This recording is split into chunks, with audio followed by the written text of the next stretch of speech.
Excuse me? What the fuck are you doing in a school? Hello. Didn't we meet before? Think back in Pellberg City? Let me introduce myself. My name's Scott. Is that your real name? I've been traveling everywhere in search of outstanding trainers. More specifically, I'm looking for Pokemon experts. So, what brings you to this school? You a trainer too? First thing you should do is have Pokemon learn the move Cut. Okay, you have no fucking clue what you're talking about. If I remember correctly, someone in this town has Cut. Sir, there are young children here.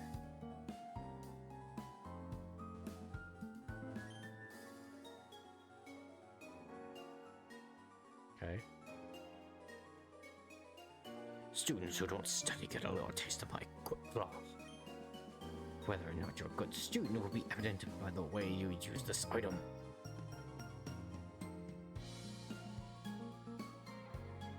Should I call Officer Jenny on this place?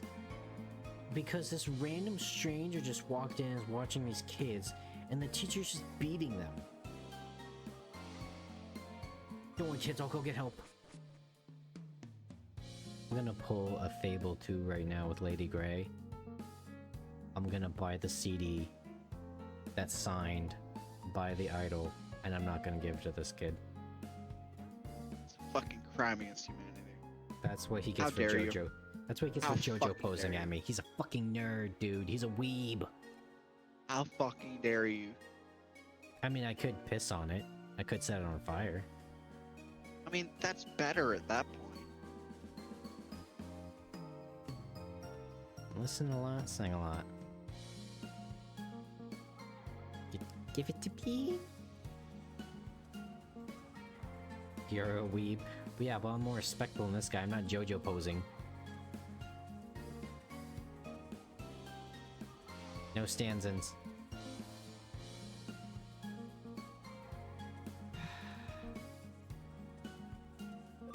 I'll get it from him. He thinks I'm just... No, what are you doing? No, give it to me! Give it to me, you fucking loser!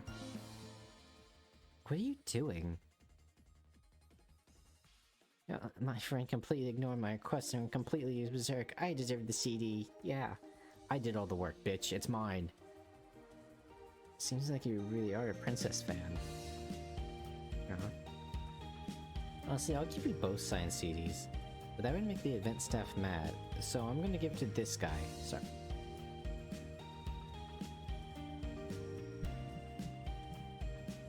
Excuse me.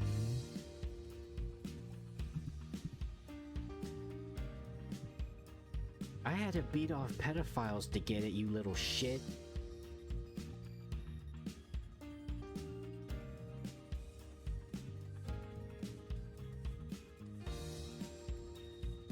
Fucked weeb.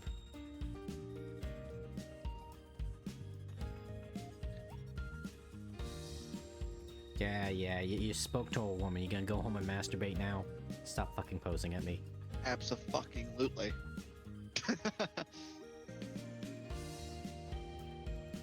Gonna break his little pencil dick ass later.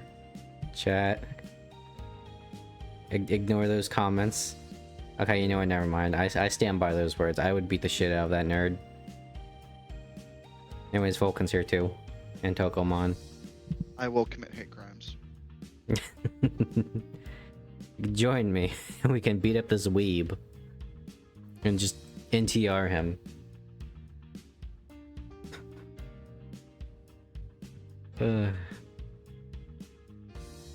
Anyways, chat. So I went back after stream to see where I load in because my game crashed. And it was right at the very start of where we started playing the game last night. Which sounds bad, but we didn't really get very far. We got like maybe like a long cutscene or two. But that's fine because this will be good for the VODs. Because we pretty much, we talked for like 1.5 hours, and then we played the game for like 30 minutes before it crashed.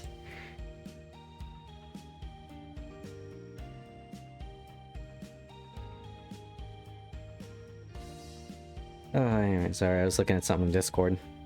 I'm gonna have to make a grown man cry later. You know who you are if you're watching. He's not watching yet. Actually, I can just pull up who's watching. Oh, it's probably just you and me right now if you're on. Yeah, and then your little Yep. bots. Yeah, I don't know why they're still here or how they got in here. They just keep coming back. We have to ban them or something, I guess. I see you, 8-row. I see you, Donk7. I see you, Drapsnat. Mark Zink. And Regress with a Z. I see you all. I see you, sound alerts. Oh, wait a minute. Hawke, I also stopped playing Fallout 4 on survival mode. I got sick of walking for 2 hours every fucking play session. Yeah, it just that just feels like pain. I just put it back on its normal difficulty. It's like, I want to have fun. I don't want the fucking health buff to the enemies. It's... We ball. We Exactly. finally ball. It's like I always tell people, if you're gonna play Dragon Age 2, play it on the easiest difficulty. Because all it ever does is it jacks up the damage of the enemies and it jacks up their health to an astronomical level. And that just makes the fights take longer and make you restart more. That's not fun. Especially in a game where it emphasizes like fast, exciting action. Sometimes it's not challenging, sometimes it's just hard. Don't ever let anyone make fun of you for playing the game on easy. You're there to have fun. That's why I stopped playing gacha games. Because every single element of gacha games are made to actively make you not have fun. The games actively hate you. And yet they still demand money like they're a bunch of like pay piggies or something. Oh wait, no, pay piggies are the people that pay to get insulted. It's the streamers that are doing the insulting. I remember when that was the meta. Dude, you wanna know how bad like Twitch's reputation is lately? I was talking with some I was talking with somebody. They don't watch Twitch. You know, they're not like a streamer person. I mean, understandable. But even they know of the reputation of Twitch with the constantly changing meta. Understandable. It's pretty bad. It's bad. Because Twitch is literally run by fucking incels. I'll say that on Twitch, and they can't do shit about it. Isn't the CEO like an old man that really doesn't know what's going on? I remember people talk about like, yeah, I met the new CEO, and he's like, "Do you play games?" Like, yeah, sometimes. That's Twitch, good. CEO. Yeah, it's just a fucking old dude. Yeah, because I remember the old guy left. And yeah. Yeah, they're the main guy in charge is so disconnected. Anyone can lie to him and get away with it. Yeah. And everyone else underneath him is just shady as fuck, or quite literally fucking incels, and it's just. And if there's any like Twitch people watching this, don't get mad. We're just disappointed in the behavior. Which I'm pretty sure most people are genuinely disappointed in the behavior. Yeah.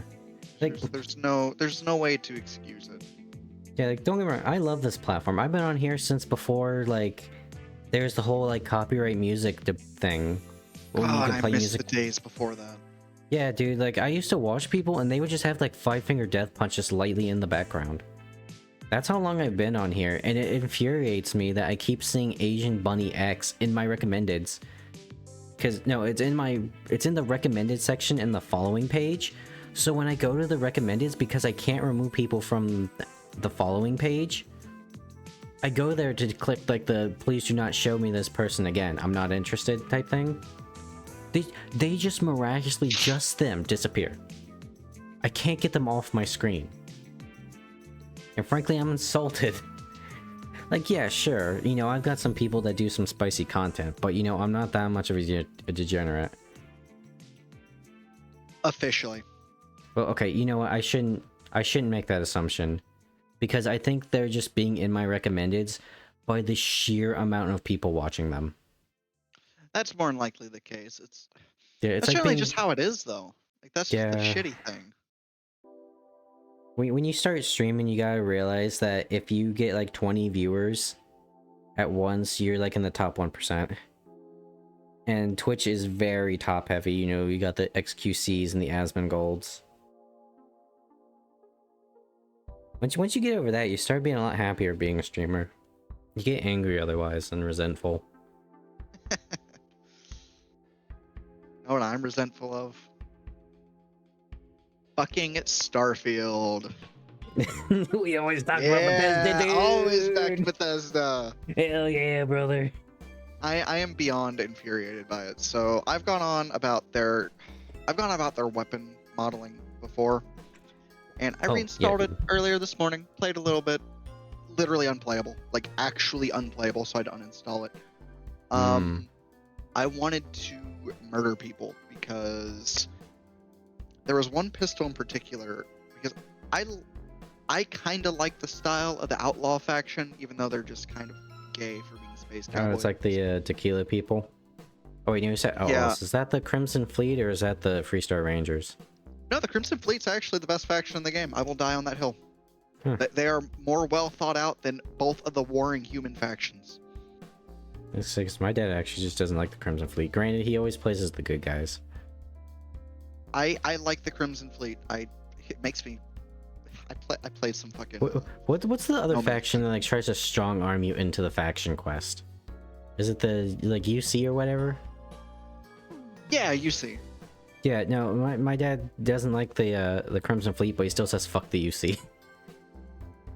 As any sane man would say. Yeah. Respectfully, fuck the UC. Yeah, because that was the thing that like my dad locked himself out of that quest line, because it's like, you know, if you just asked me, I would have said, yeah, sure, I'll help you take down the space bandits that are constantly attacking people. But because you decided to like bullshit politics me and give me like a $50 billion speeding ticket, fuck you. And you lock yourself out of the quest if you say, I don't want to help you. See, I like accepting the quest and then also blowing up their main fucking ship. Is the one thing I hate about the shipbuilding in Starfield is that your ship, specifically yours, really have no way to make a nice interior for your own ship. Like that's it's all super cramped. It's these little shitty fucking catwalks and bullshit like that. But that one you see like super ship, which you can make ships far bigger than that. Yeah, no, it is just the interior is fucking beautiful. Yeah. Yeah, you want to hear a little tidbit I learned that makes me mad about shipbuilding? Go for it. All the stuff that decorates your ship, you know, like the coffee mugs and stuff, contribute to your ship's weight and the carry capacity. Oh, I knew that going into it. It's so dumb though. Well, it makes sense. Like, it makes sense, but that's not fun. You know, that's like saying like, well, all these planets are empty, but you know, that makes sense. But that's not fun. There's nothing on there. Like, for gameplay reasons. The whole point of a space game, and No Man's Sky, even in its opening days, did a very good job of this, is you want to explore alien life. You want to explore the world. That's the whole fucking point behind it. Mm-hmm. You want to explore the galaxy. You want to know there's something out there. What fucking dipshit Todd Howard did infuriates me. I hate every fucking ounce of the world just being so empty. Mm-hmm. And you know, I get what he was going for, of like, it's more grounded reality. Like, you know, it looks more like NASA built every ship pretty much, right? And I love that And- style. I love NASA punk, but still. Yeah, I love also it's got like the homage to like a lot of like 80s like that super cheesy sci-fi stuff. But yeah, there's nothing in there. When you don't have like an element of fantasticalness, what's the point of going in space, you know? Like, honestly, what he could have done is have a few planets outside of the habited ones. They're like super unique, but like maybe have the creatures be a little rare, you know, just a little, but still have it so there's a really nice biodiversity. So that your outposts on those planets don't feel like just like you're just there for minerals and that's it. Did you know you have to constantly refuel your outpost? Yeah, and that fucking pisses me off. Why the fuck can't they be self-sustaining? That would actually make more sense. Sometimes I feel like I shouldn't say Todd Howard.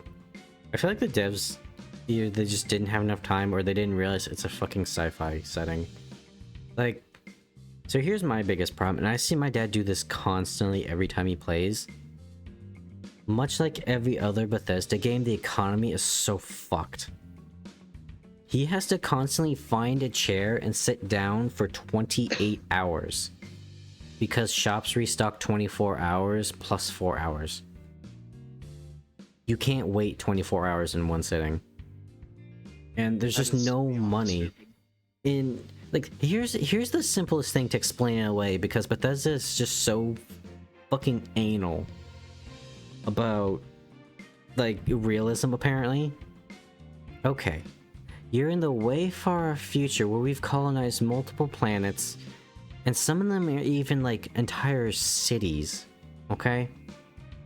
Let's just say, I don't know, one of the big banks on Earth is like, hey, you know, it'd probably be a lot easier for everybody to get their money if we just go like wireless cred sticks, right? Because that's what cred sticks are.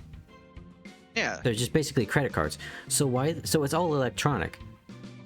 So why the fuck do shops have like limited money supplies? Just say, oh, we'll just get more money from wherever our like the big shop is. You know, you don't have to wait and have a ship basically land to give you more money. Like, sure, maybe tequila, because that's basically the Wild West. But like the Cyberpunk city, the money is wireless. You shouldn't have to worry about running out of money for a shop. See, I never made it that far in the game. I could not make it to fucking Neon. I couldn't. Dude, my dad hates that faction so much. Like the They're like the basically a Corpo crime scene, faction. aren't they?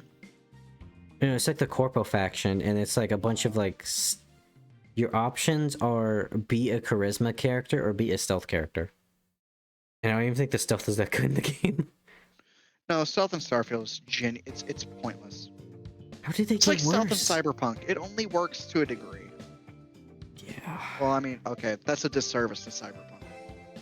Yeah, there's some intricacies if you have like if you can hack cameras and stuff, but it is generally infuriating because as soon as someone sees you, everyone and their fucking grandmother within a mile radius sees you.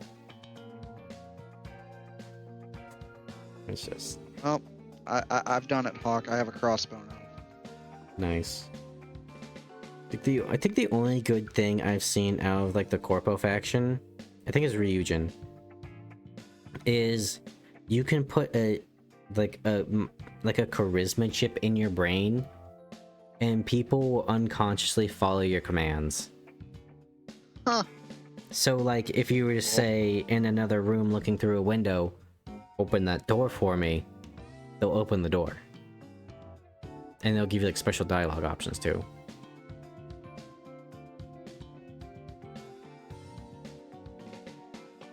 I wonder how Todd Howard feels about Starfield. Disappointed. Stupid. Hopefully stupid. But, you know, this could just be him talking out of his ass, because he's the figurehead of a company. He kind of has to build it up. Or he's talking like how he's wanted to make Starfield for like over a decade, and he's always wanted to make a space game. And you look up at the skybox in Skyrim, you can tell there are people at Bethesda that really wanted to make a space game. Dude, I am only playing Skyrim at night right now because I love it. I love looking up and going, damn, that is what the actual fucking wilderness of real life, minus that one planet, that they have fucking going in Skyrim. Mm-hmm. That's what the galaxy looks like. That's if you go to a remote enough place, that's what it looks like. The modern world has destroyed nature. This is a whole fucking tangent that I can go on for hours about. And you know what? I paused my game. I fucking despise. So, chat, I am lucky enough. I am from a family that travels a lot.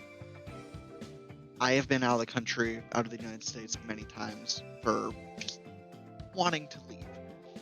I've been to Canada twice, both times for remote fishing trips in the middle of bumfuck nowhere. And I wish I was older when I went, and I'm planning on going back sometime soon. But the Canadian wilderness, on a clear night in the summer, looking up and being able to see the galaxy is a amazing experience.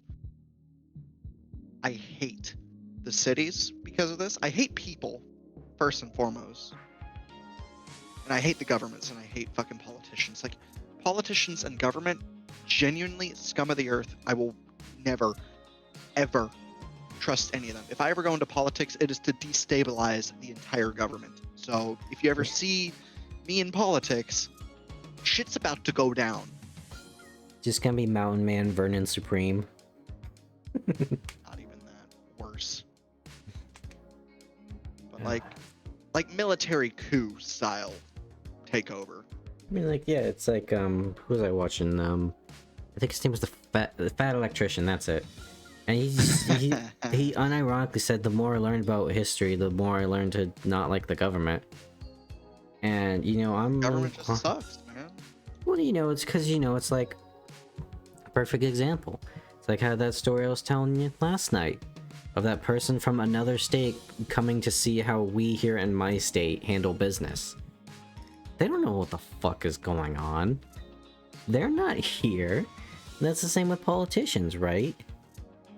I mean, like, yeah, sure, maybe you'll get like a military man every now and then, but that guy just knows the military. Politicians are basically the people that think they know what will work and just assumes. But like, kind of going back on my main point is that nature is amazing. The galaxy, actually looking up into the universe, seeing it and being, we are but a small speck, an inconceivable speck of dust. And that is the greater world. That is the greater universe. And I love that. I love the beauty in it. I love the terror in it. Is the fact that we're born too early to explore space. That's just where we're at right now. Too late to explore nature.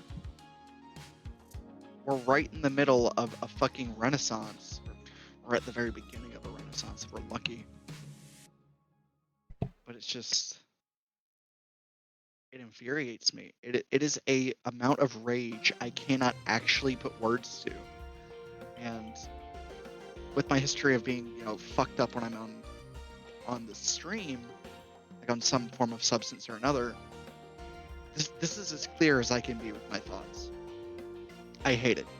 I absolutely want to scream and throw a fit over it. It's like the one joke I saw of you were born too late to meet Leonardo da Vinci, and you were born too early to meet Leonardo da Vinci's clone. But you're right in that cursed period where Leonardo da Vinci has a tag on hentai sites. It's just such a terrible time to really be around. It's not too bad. I mean, it's better than the past. No, it is. Like, it's not god-awful. And I'm thankful for that. But at the same time, I am enraged. Mm-hmm. Because there is... It shouldn't fucking be like this? Like, Well- it's not natural that our entire worlds are just this. This I was actually wake up, you work a 9 to 5, you cease to fucking exist most of the time. 'Cause there's nothing. Well, I had an idea the other day about, like, you know, environmental politics and stuff. And we're not gonna get into, like, actual politics, but you and me, we can both agree. We like clean air. We want to drink clean water, right? We don't want the Of course. world to end up in a fireball. We don't want to end up like Dark Sun from D&D. Now, I understand this is way more complicated because, you know, people have jobs and stuff built on an industry that already existed, and you can't just displace those people. I mean, But you can. yeah, but it'd be difficult. You could, but Such a fucking crisis for needing workers. I see but- no problem in doing it, to be honest. well, yeah, probably because you're not gonna be one of those workers that has to feed their family. But if they didn't like politicize like all this climate bullshit, like for example, like Al Gore, right? He said in like 15 years we'd all be underwater. Do you think we probably would have like got along a lot farther? I could 'Cause- see it. Because this is the thing, right? Is like I'm learning in these last few months, the entire reason humanity sucks is because we absolutely destroy each other constantly. We tear each other down, and that's why we can't have nice things. You know, it's like what? There's so many examples of this. Like, there's this one VTuber. Her name is like Haruka Caribou. She joined VShojo. And, you know, she's a very talented VTuber, super sweetheart. And she did, admittedly, she did stream prior with people from VShojo. And, you know, they hired her on because that's a safe bet, right? And so, rather than congratulate her, there's a lot of people like, can you believe this bullshit? She only got in here because she's friends with everybody. Meanwhile, I'm working my ass off. And, you know, they just don't pick me. Like, Twitter's the perfect example of that, right? People constantly tear each other down. So infuriating. I just like I am. God forbid the politics out west actually gets to the point where, you know, they actually start building shit out in Montana, like actual projects. But like, you know, I don't know where the fuck I'll live. I just want to fuck off to a small town outside of the clutches of a city. That is what I want to do. I want to be just outside the light pollution zone where I can relax and look at the skies. Oh wait, never mind. That's not fucking possible anymore because of fucking Elon Musk and his goddamn satellites that light up the fucking night sky. I hate it. I hate it. It. I was gonna say, you know, small Oh, towns. I've watched enough Twin Peaks and enough Alan Wake to know that that's a scary place to be. I mean, I grew up in the backwoods, Hawke. A small town is home to me. As sketchy as they can be, it's home. True. Hey, you want And to I hear can something? fit in. You're a city boy. I am not a city boy. I'm a Oh, suburban kid. That's even That's- worse, arguably. Yeah, but you know, it's not a city. It's like right between like country boy and city boy. And No, no, my no, mother we're is from country. Florida, so I have some very redneck roots. Florida's not redneck. That's a whole different thing. Real redneck is pissing off your fucking porch at fucking 1 in the afternoon. My guy, I went down to Florida to see my grandparents. Okay, I went down there to make sure my mom didn't get stabbed by Florida man. They were like a few few square feet in their house away from just being in a trailer park. That's like half of that. Was it southern Florida? You don't have to tell me. Well, if You you know, want. I'll put it this way. They were in where was it in Florida for you? It was your where you grew up, I believe is what you said it was. over in Vero Beach, Fort Pierce. Yeah. I can name drop it now because I don't live down there, but I don't live down there either. What are they gonna do? They're gonna go beat up like a 70-year-old man and woman? They could. That'd be Yeah. really funny. Yeah, that's true. There's some fucked up individuals. Don't do that. They already have a hard enough time. But yeah, that's where I was. Yeah. Yeah, it's just like staring at the Skyrim skybox is just so nice. Oh, yeah, the thing that was gonna make you sad. So, I always wanted to, like, because, you know, when you're a kid and you see stuff on TV, you want to try it. I would try looking up at the stars. And, you know, I even bought, like, a telescope, because, you know, like, oh, I got a telescope to go look at the stars and the planets. And the stars were just never out. Because, you know, it's cloudy and there's, like, light and air pollution. So I just gave up trying. And I haven't looked up at the stars for years. I do from time to time. Like if I wasn't living in this, you know what? When I go on orders this weekend because I'm going to an army base, I shut down at like fucking 7 o'clock every day. I'm gonna look up just because it's nice. Oh, what was that one story of, like, there was a guy, so for like 60 days or something, he was out at sea on a raft. And, you know, he barely survived, but he always talks about how, like, I'd do it again. Well, not do it again, but, you know, if I went back in time, I probably wouldn't change anything. Yeah. Because when you're out there for, like, 3 months by yourself, he basically had, like, a religious experience, basically. Just looking up at the stars at night and just seeing a boundless ocean, and you just kind of realize your place in the world. On a side note, do I put a point into archery, Hawke? Do I start that entire fucking road? No, that's a slippery slope. But crossbows. But stealth archer. Touche. I'm already deep into stealth.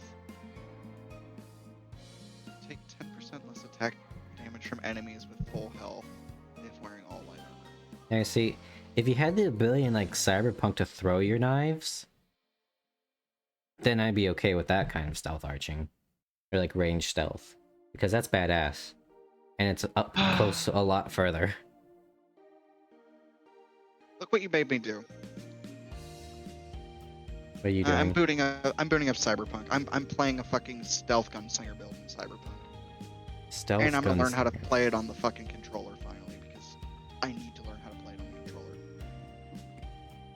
No, it's not that bad. It's Just- not bad on the computer, but I like using the controller for driving. It makes driving less choppy. Oh, yeah. Absolutely. I like the smooth turning. Yeah, no. The corporate world fucked up nature, and I'm very angry about it. Fuck corporations, burn them. Motherfucker, do you know what one of my next tattoos is gonna be? And I'm gonna have to hide it from the fucking government. Is it gonna be edgy? It's gonna be edgy. It's gonna be it's gonna be an anarchist symbol because I Oh genuinely. my god, dude. It gets. This is sober me. This is sober me. I hate everything government or corporate. Yes, I work for the government. The military is a different thing, in my honest opinion, just from my experience with it. But the actual political side of the government and everything, I would rather kill myself than listen to them. Yeah. So infuriating. Like I I could tell can't you my describe it. dad's rat tattoo story. Like your dad has a rat tattoo? No, but here's why. So, he loves the band Rat. You know, that 80s metal band. Okay. And so he's like, man, this is the best band in the world. And this is when he's like a lot younger. Like, this is the best band in the world. You know what? I'm gonna get a tattoo. And as he was going to do it, like an act of divine intervention, he saw this old woman, probably like in her, I don't know, basically old enough to what is going to transpire to be unappealing. And across this old woman's chest was the, like, logo of, like, a disco boy band. like, straight all across her chest. And my dad knew who that band was just because he has a very eclectic sense of music. But no one else knew. Like, that band was so old, no one would know who that is. And so the revelation he has, like, tattoos are permanent, but perceptions, they're not forever. So sometimes what seems like a good tattoo idea might be cringy in the future. Yeah, but I'll die on that hill. I'm fine with that. Like, I'm not opposed to having like a fucking edgy tattoo. But that's also me, and I have very little. I don't give a fuck about how the world perceives me. I'm already military. I'm already ostracized from most people my own fucking age. It's like, oh, That's the military's so bad. Let me suck the dick of the government. Oh my god, the Democrats and the Republicans. Oh my god, like that's how people are. And then, but they'll suck the dick of the government. And the second say, oh, I'm in the military. It's like, oh, you're fucking Satan. Like, bitch, where do you think I get the orders from? It's so weird. Like, I remember hearing stories of like soldiers coming back from like Vietnam and people literally spitting on them as they came home. And it's like, People didn't want to go to Nam either. yeah, no one wanted to go, but they had to. It was literally the government. You support the government, but you hate the soldiers. Who sends the soldiers? Yeah. Like, use your fucking brain. It is such a shame. Like, you guys do so much for the for the country, and just Like, oh my god. I will say this to kind of not really get off the topic fully, but to kind of start, moving in that direction. Mm-hmm. Being in the military gives a very interesting perspective to the world. I'd say it honestly allows us to kind of break out of the general programming that, the government does to the general population. Mm-hmm. Because it gives us such an outlandish and arguably true way to see the world. It's like, whenever like normal people look at the news, it's like, oh, there's war overseas, there's like all this bullshit going on. Yeah, there's a Like, disconnect oh, to it. yeah, it'll never you think it'll never happen to you. And it hasn't happened to me yet. I just grew up with a shitty childhood and I've seen people die, so I understand death. But when a war breaks out, it'll be bad. Shit will happen. And being military honestly helped me kind of open my eyes to the world, because I was a hardcore Republican before I joined the military. Mhm. And even before that, I was like liberal when I was completely uninformed. So it's weird how I went from liberal to Republican to now I'm just anarchist, for a lack of better words. No, I feel that because when you're young, you're generally more liberal, let's say, because you have parents to support you and all that. And then a more hopeful outlook in the world. And then unfortunately, I got into college around 2016. So that's when I had my political awakening, and I was very red-pilled, for lack of better words. But then, I just realized, you know what, fuck this. Yeah, I've got my leanings this way and that way, but for the most part, I'm not going to be intense about it, just because it just makes you unhappy if you worry about it. So it's a natural progression what you're feeling. Like, the normal person can't do anything politically. And it's you have no power. You don't. And the military doesn't give you power either. I'm not gonna like be all high and mighty, like, oh, I have more capability than you. No, I don't. That's just it. If anything, I have less autonomy overall. But it's very interesting when you see military leaders in the government tend to be the better ones, just overall, whenever they're not bought out by lobbying corporations. Yep. But it gets even more interesting when you look at it from the inside. In the military actively tries to keep people away from politics, because they know what will happen. Like these days, if the military gets into politics, it's bad. It's bad for the politicians. Yeah. Because we'll do things that they won't like. Because we're aware enough. Or at least a handful of us that aren't fucking retarded. I wonder how much of like this perception of soldiers is like, and if you worked in customer service, you know this phenomenon. Because I actually had to explain this to one of my coworkers, where when you're in like a position like that, like let's say you work at McDonald's, okay? Mhm. You're not a person to the customer because you're in a setting where you get them food. So you're not a person, you're a food dispensary device. Therefore, psychologically, because you're not a person and they know jack shit about you, they're more inclined to treat you like more of a piece of shit. Yeah. I mean, that's just generally how people are most of the time to begin with. You're like, I can't tell you how many times I've had to argue with customers already about like, I'm sorry, man, we just don't have a prescription. You're going to need to call your doctor. We just have nothing on file. Oh, there was one where it's like, hi, I just came from the doctor's office. Do you have my prescription ready? Ma'am, they didn't even send it over yet. You literally just drove over here after you left the office. That's not how that works. Like, it literally takes a minute. It takes several. Because we have to, like, get the prescription, we have to enter in the data, along with a billion other ones that are constantly coming in. And then we have to go and find the medication, we gotta bottle it, we gotta scan it into the system, and then we have to have the pharmacist look it over to make sure it's all right, and then they have to do a bunch of data entry shit. It's a constant rush. But you know, most people don't know that because they don't work with the systems and they don't have to like actually get the stuff. You know, they don't tell you how medications are dispensed. They sure as shit don't tell you about the controlled substances. There's just a lot involved with the world that people don't know about. I find it sad how just content people are. Just like, oh, Yeah, it's because because you don't exist in my day to day. You just don't exist at all.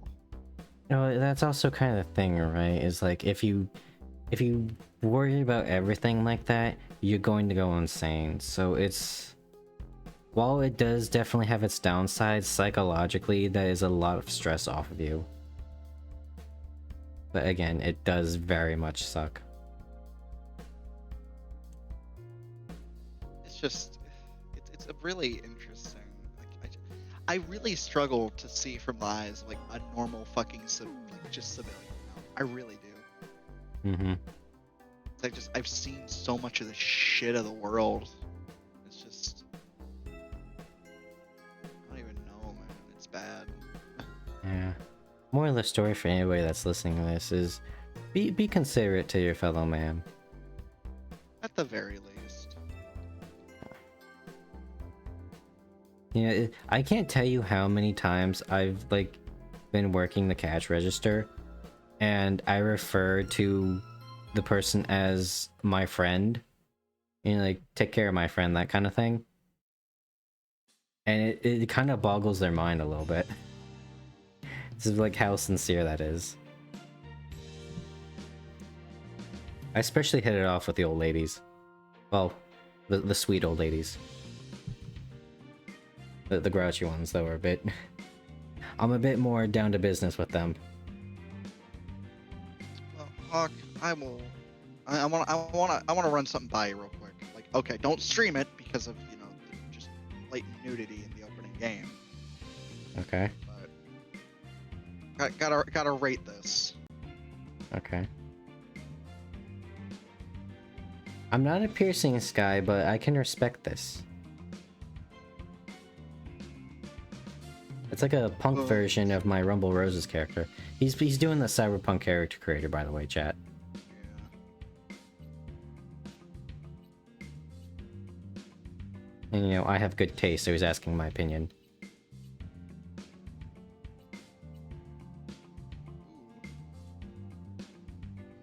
My taste in women is bad for me. Me too. But you know, I'm more of a bottom, so.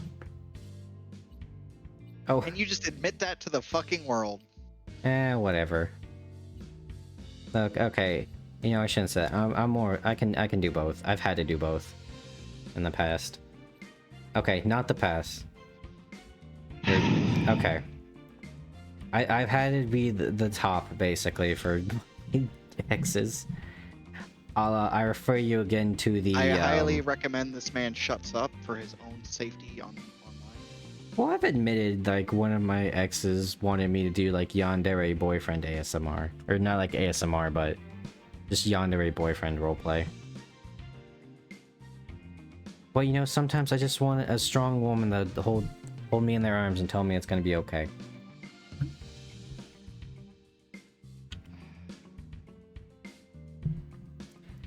You know what?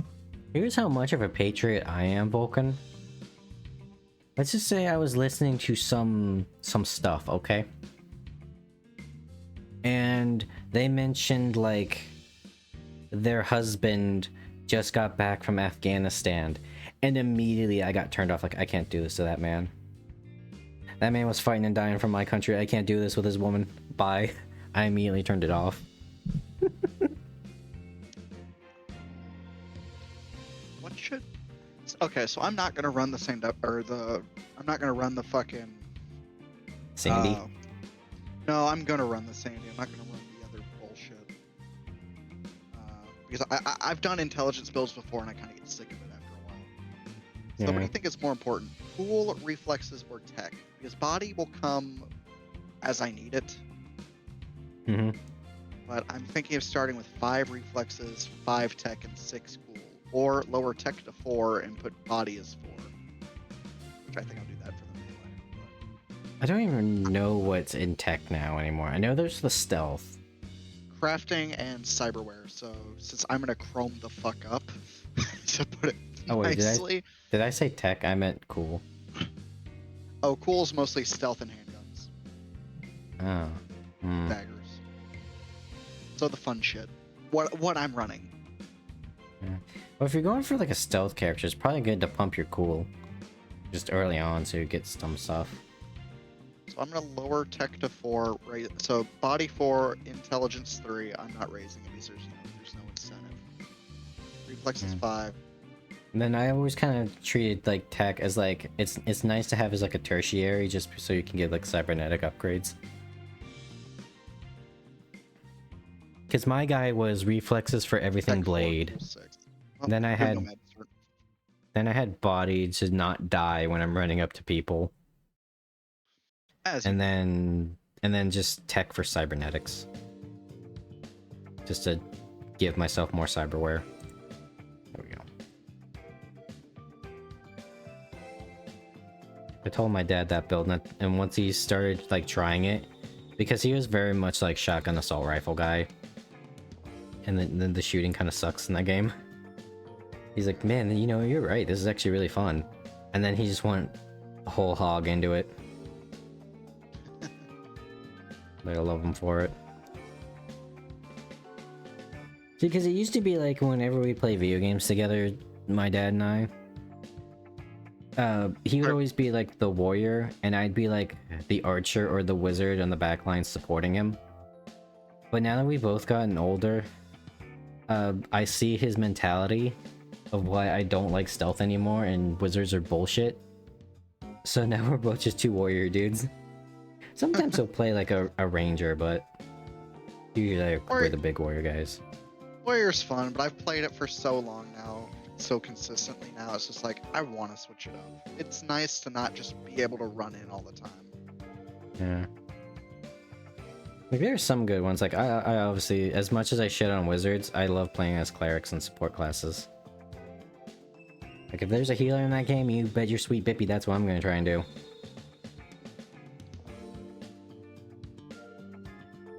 Yeah. I also like pugilist characters.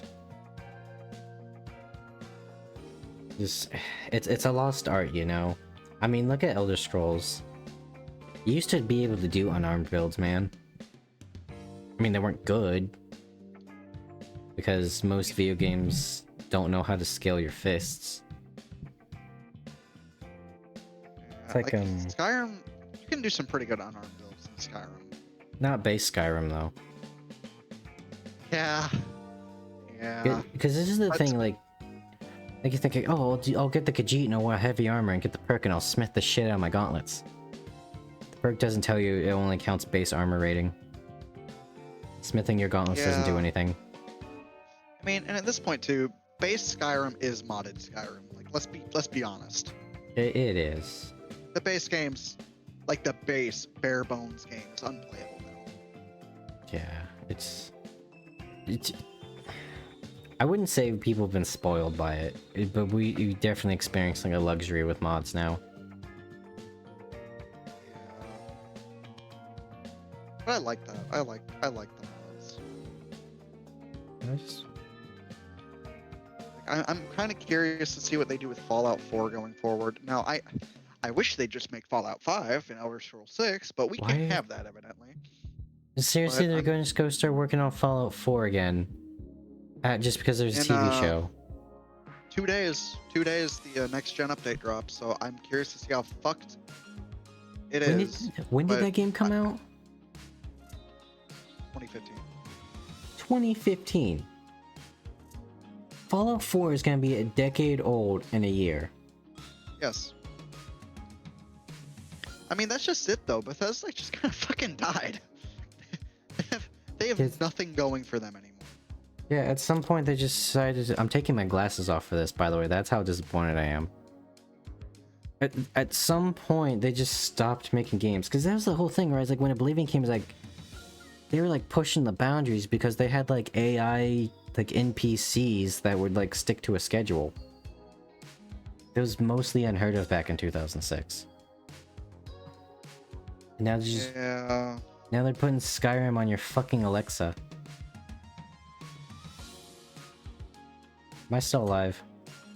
Yeah, you're still here. Okay, because my screen just went black for a second. Okay, I'm back. I think. Yeah, I should be good. Yeah, you're good. I can hear you. Yeah. Damn shame what happened to them.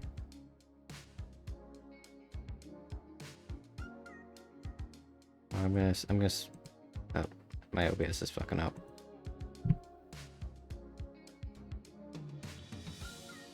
It's just upsetting overall. Like, I fucking hate that. Yeah. I just wish, like, on the upside, I do enjoy Fallout 4. And I Mhm. do hope this next gen update will not completely destroy everything. You know, God willing. But, Well, you gotta remember when Fallout 4 came out, the community was begging them to stop updating the game and they just refused. Because, you know, when you update the game, it fucks up the mods. and that's why everyone right now is up in arms against it, because it will fuck up all the mods, because there's not been... All the good Fallout 4 overhaul mods haven't been updated in like 5 years. Mm-hmm. Like, most of the mods I'm running, last update was 2019. Most of the mods on the front page, 2019. We're totally getting Elder Scrolls 6, guys. They're definitely working on it. 100%. Just like they've been working on Starfield for over a decade. They need to sell the fucking IP. I don't know to what company, but Oh, they need good. to sell the IP. Oh no, because that's gonna be an EA thing then, right? Because they're owned by Microsoft now.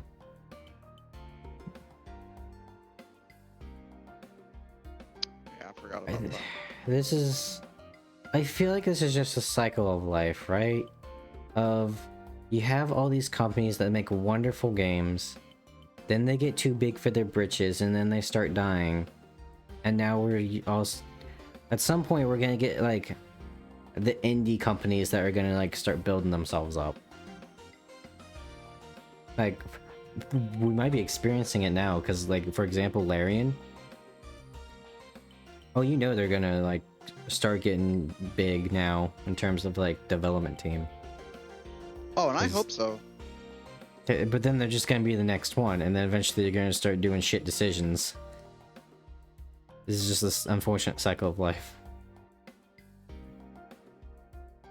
You gotta remember, at one point, EA like made good sports games. Once upon a time. That's just it. Greed has fucked this world up. Like I can go on another tangent about that. How just greed of corporations has fucked us even harder as a society. Specifically America. Specifically fucking America. Because in most places, in Europe, mind you, not anywhere else. It's basically, the civilized world is now just Europe and America. That's it. South America's lawless, cartels run it. Africa is literally no man's land. Eastern Europe, you know, East Poland going further into Ukraine, that's all war. Southeast Asia is Southeast Asia, and they're just kind of all dying out in their own weird, twisted ways. But in Europe, things are like genuinely way less corrupt than here. Well, way I less wouldn't say that. corporately corrupt. Corporately corrupt. Politically corrupt, absolutely. Yeah, because they just have like one government system. Yeah, but corporations-wise, corporations don't own a whole bunch. Like, they still have like a good, like most of Europe is a very social place. You know, they have good work hours. They don't work 9 to 5s. The cost of living is generally pretty good. But over here, work until death. The middle class no longer exists. It is the rich and the poor. Anyone in the middle is not in the middle. Let's also not forget Japan, where if you're a successful businessman, you are 100% chain smoking. Yeah, because They have horrible habits in terms of business and of their workers. But in a weird way, that makes the average American the best kind of worker Japan needs.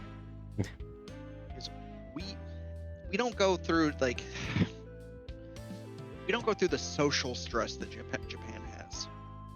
It's more of like a social norm to work as hard as they do in Japan. But in America going overseas, they can just fuck around and do just as good because they don't have to, abide by those social norms.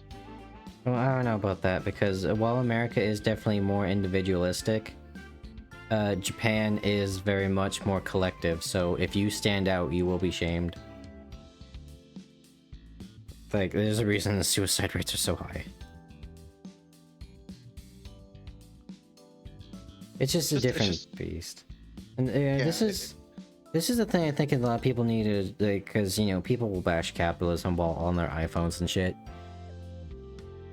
Here's the thing, like, so monopolies, and like, let's say for example, like, the big game publishers like Microsoft and EA, can you say that those people are legitimately good for the free market, which is what capitalism is all about? For monopolies, no, they're not. In fact, they're very much anti-capitalism, even though they can spawn from it, because it's not the free market if you have the entire market all to yourself. And like, look at EA, for example, right? They can just buy up a company and bleed them out and just shut them down. That's not exactly... It's not exactly free. It's not, and that's the thing too, is like, America is all monopolies. As illegal as they are in our fucking, politics, that's every company we have right now. We're ran by companies. Like, Facebook, shit like that, it needs to go. Like, it does. Like, these companies need to fucking destabilize. It's bad. Let's be real, Facebook is on its way out, probably. I mean, it'll probably find another avenue and just rebrand itself, but... Like, you get what I'm saying, though, right? Where it's unbelievably shady that they actively control us. Yeah. And we can't really do shit about it. The only thing I can do about it is fucking go on a fucking deployment to Europe, and that's it. And then I'm free from the American system for the time being. Yeah, but then you gotta deal with the problems of the European system. I mean, yeah, but Hawke, gotta think about it this way too. All of us, in our little group, we can all fuck off. We can all disappear to Europe. I'm not going to Japan because I will stick out like a sore thumb and it will not be fun. Yeah, we're going back to that collectivism. But no, like, dead serious. We can all fuck off because I'm sick of the U.S. As shady as Canada was too, I really liked Canada. Yeah. We also weren't living there. You know, it's like, what was his name back in the Pods? Yeah. He's like, man, I love New York. I'd love to live in New York. My guy, you're a European that stayed there for like a weekend. Well, he enjoyed it. Like, I have talked with him very briefly. Yeah, in the past. well, he enjoyed it because he was a, what's the word? Rich kid. He's a Hustler, tourist. maybe. He was a tourist and he had a lot of money that probably kept him out of the dangerous parts of New York City. A la the most dangerous and the weirdest parts. So, you know, 90% of New York. It's like when you go to North Korea, you can be a tourist in North Korea. You are only allowed to go to designated areas because they don't want you to see all the bad stuff.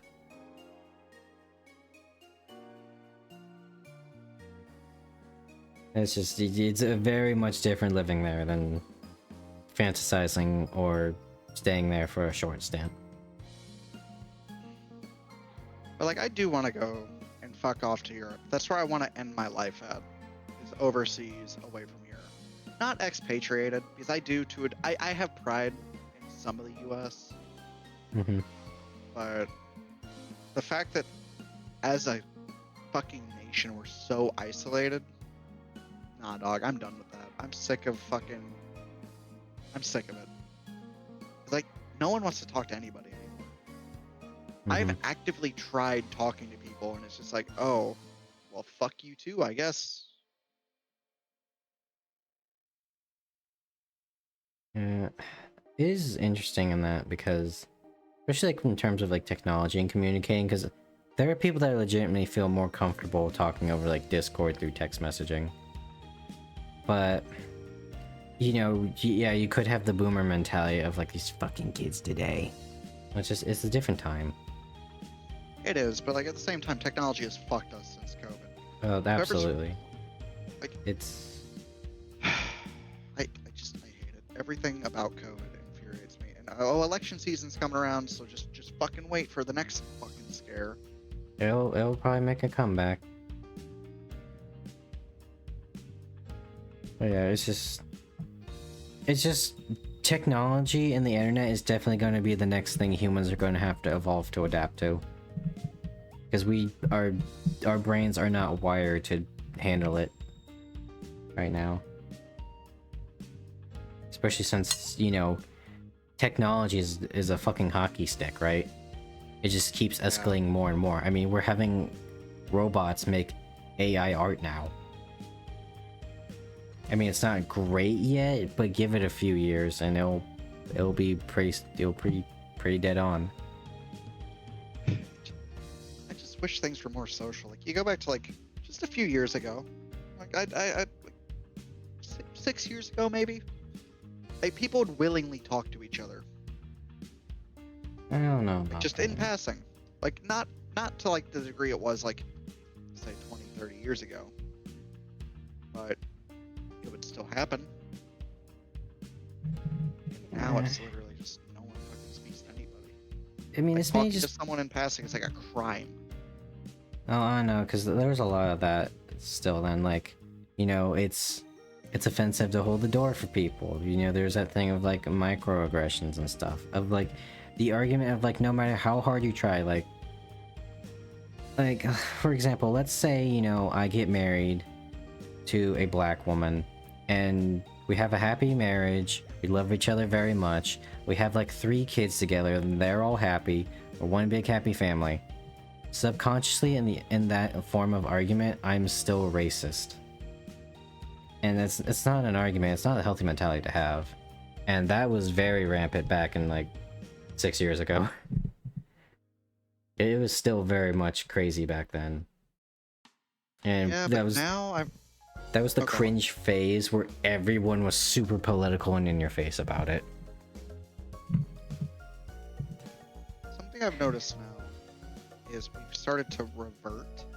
Not everyone has started doing this yet culturally, but a large portion of people are starting to revert back to that kind of old style, or like, I don't know, like how to like describe it, but like that like older style of like chivalry, or like just the way we used to treat each other. We're slowly getting back to that, which I'm happy about. I prefer that kind of shit. It's like opening doors for people now.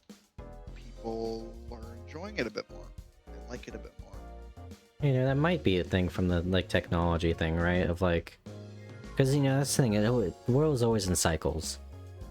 Of, you know, we didn't do those things, and now that those, you know, basic things like opening the door for somebody has become such an oddity, people are starting to do it again because it's an oddity, and then it's gonna go back and swing. Not even that too. It's like women specifically, they're not used to that anymore. Yeah, I heard I've noticed that they actually really enjoy it. I've heard some studies of like how, you know, after the effects of like, you know, be a boss ass bitch, you know, gaslight, gatekeep, and girl boss. There are a lot of women that aren't happy with that kind of mentality, and so some of them are, you know, trying to make efforts now. It's almost like trying to be a strong woman fucks you over in the long run for fighting a partner. Yeah, well, now, I mean, don't get me wrong, an independent woman is fantastic. I loved my ex for that reason. She was fairly independent. But when you take it to the extreme of like all men suck, like you're not gonna find anyone. And then like, you complain when you get a shitty partner.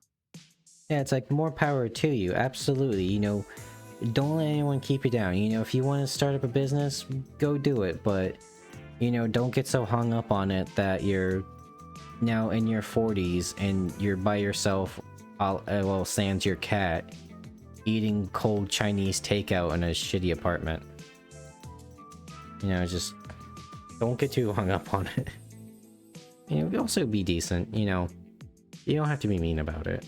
I know that's very much a, you know, it's very much just like just be nice forehead statement, but you know, not everyone's out to get you. And if they are, then most people would probably agree that those people are shitheads. You know, the world isn't out to get you. The world out to get you is a very harmful mentality to have of the world, because it preemptively makes you bitter, and then it's a self-fulfilling cycle. I mean, that's what I did for a while. I mean, that's how I got into my fucking addiction spiral. That world's out to get me mentality. Now I realize it's just the world fucking sucks. Like that's just the nature of the world. It's gonna suck, but it is what it is. But you know, and here's a good example of, I believe it was in college where I learned about this. So there was a guy, and it was his job to like rein in the new like door-to-door salesmen that get hired, and he knew who would be good at the job and who would last based upon their responses. So after their first week of going door to door and getting the door slammed in their face constantly, they would ask, so why do you think you didn't like get as many sales?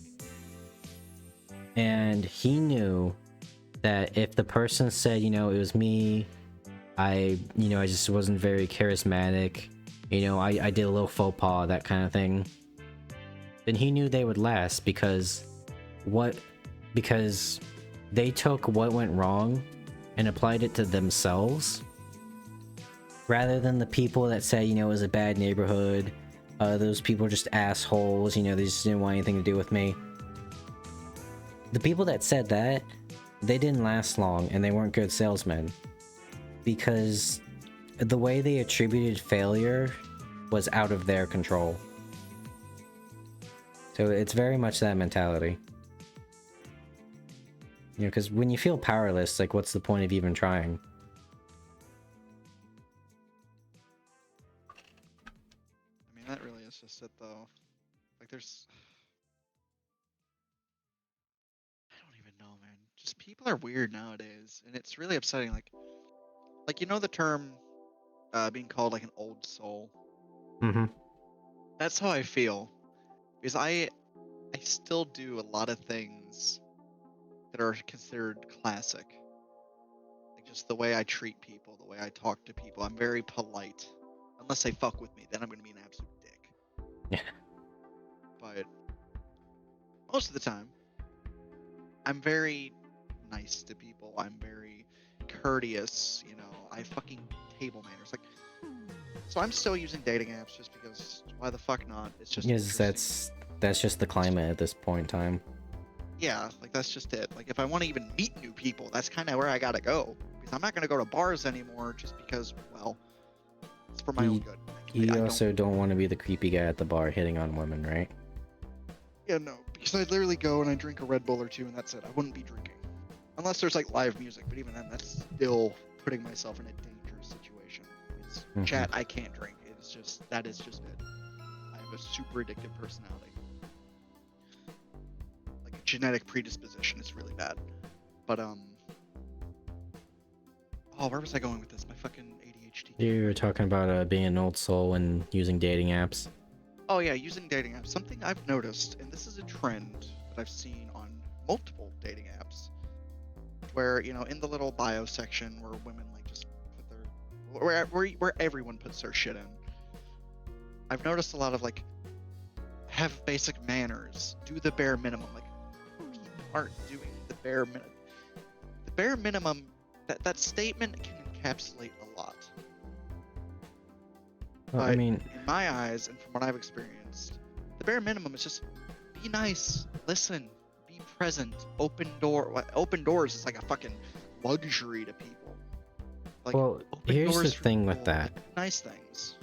With the medium of, it's literally just you pull up your phone when you're ready for a fuck. Why would you even try the bare minimum? There's just so many, like, there's power at your fingertips for just instant gratification. You know, And if Susie isn't putting out on the first date, well, then you can just go and meet Brittany the next night. And, you know, vice versa for, like, Brad and Steven.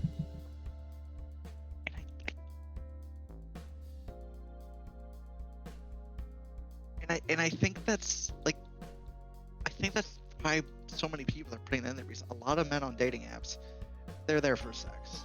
That's just it. There's no point in trying to sugarcoat it. Oh yeah, that's what. It's just why men are there. Yeah, it's sex and attention for all sides. But like for the handful, myself included, because I don't. Sex is nice. It's a fantastic thing, but with the right people. I hate hookup culture. I can never do that. I attempted to since I've been back in college, but I felt so fucking dirty about it. I just stopped myself. I'm like, okay, no, I'm not fucking doing this. Like that's just me. I don't know about many other men my age specifically or in my age group, but I don't play fucking games. And that, like, so many fucking people they just want sex. They just want that gratification. But like, the real thing with it is the intimacy. It's the caring about each other. It's the growing of emotions over time. It's not the just, oh, I bust a nut and I'm happy. You get the same fucking endorphin rush from beating off into a sock than you actually fucking someone. The intensity might vary, but you know, the fucking end goal is the exact fucking same feeling. I feel like a lot of that just has to do with the fact that we grew up in the internet age. Because it was this guy that was talking about how like there's a lot of men in their 30s that now have erectile dysfunctions because when they were younger, you know, you can open up like 15 tabs on your browser and find the perfect video to finish off on. And you can do that at literally any time at any second. Instant gratification on command. And now people are, unfortunately, because their brains are wired that way now, that they're applying it to dating apps, which is functionally the same thing. And now that that's a popular means, that's kind of, I don't know if it's the norm because I don't use those sort of apps, but it's definitely more prominent nowadays.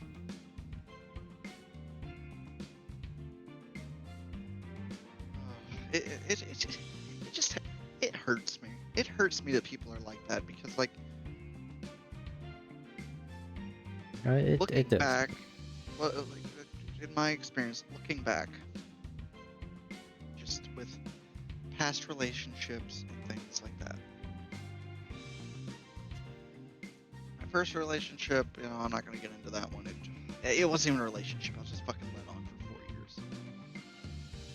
Hawke knows about the many women I've talked to in the past, but I wouldn't count any of that as like an actual relationship. Maybe a friendship at best. But then, like, my only 2 real girlfriends I've ever had. One, I did use her. Straight up, that's just what I did. It was wrong. I hate myself for it. Well, I don't hate myself for it anymore. I used it as a lesson. Mm-hmm. It sucks I did that. Never forget, people, that you might have been a piece of shit, but you can learn and grow from it. You don't always That's have to be one. That's my whole life. Like, this Discord group that I'm in with Hawke, just like these people I've known, they've watched my growth and descent in constant back and forth between being a decent person and insanity. That's just how it's been for the past 4.5 years. But that's just growing up. But my most recent... That's being human. You're always gonna fall down. Exactly. But my most recent relationship fuck up, I don't know how to describe it in a nice way, but the best way I can put it is I was okay and I was a good person in the start, but when I started getting into drugs and alcohol, that's when everything got bad. That's just when I became a terrible person. And looking at the dating scene now, I can see why a lot of women are so defensive, and a lot of men are too. It's like, you don't want that to happen. You don't want to like have a shitty relationship. You don't want people to use you or hurt you or lie. Like the lying's a big thing at my age. I think that's just universal at this point, just because people are fucking dicks. But just where was I going with this? I don't even know. I know we were talking about dating apps and all the, dare I say, expectations. Well, you know what? Give me a moment. I'm gonna pull up one of them, and I'm just gonna read some of the little things that I find. I think that's just how it is. the thing that always makes me like, why I really fucking hate dating apps like that, like the Tinder and stuff, is because it especially takes advantage of people. And this is why I also despise like thought streamers, is because yeah, I'm sure like they have some decent aspects about them as people, of course, but at the same time there are people that are fully aware of they are taking advantage of very depressed and lonely people. And I find myself meeting a lot of lonely people. It's just the people I just tend to find on the internet. And my heart goes out to them. And then when you have these like dating apps and they're like, if you pay us like $30 a month, we can advertise you even more. Like, same thing with OnlyFans. It literally preys on that shit. Yeah, you capitalize on people's insecurities and their sorrow, and that just breaks my heart, dude. Because there's like we've probably all been there in this day and age, where we just feel like a crippling loneliness, and like there's just nothing we can do.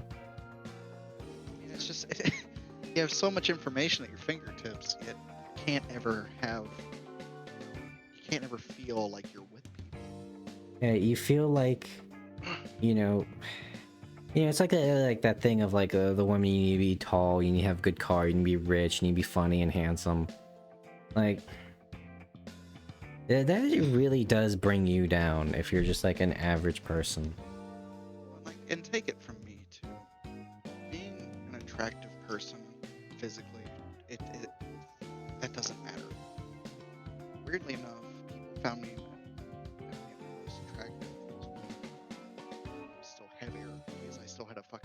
personality. I was still like happy-go-lucky.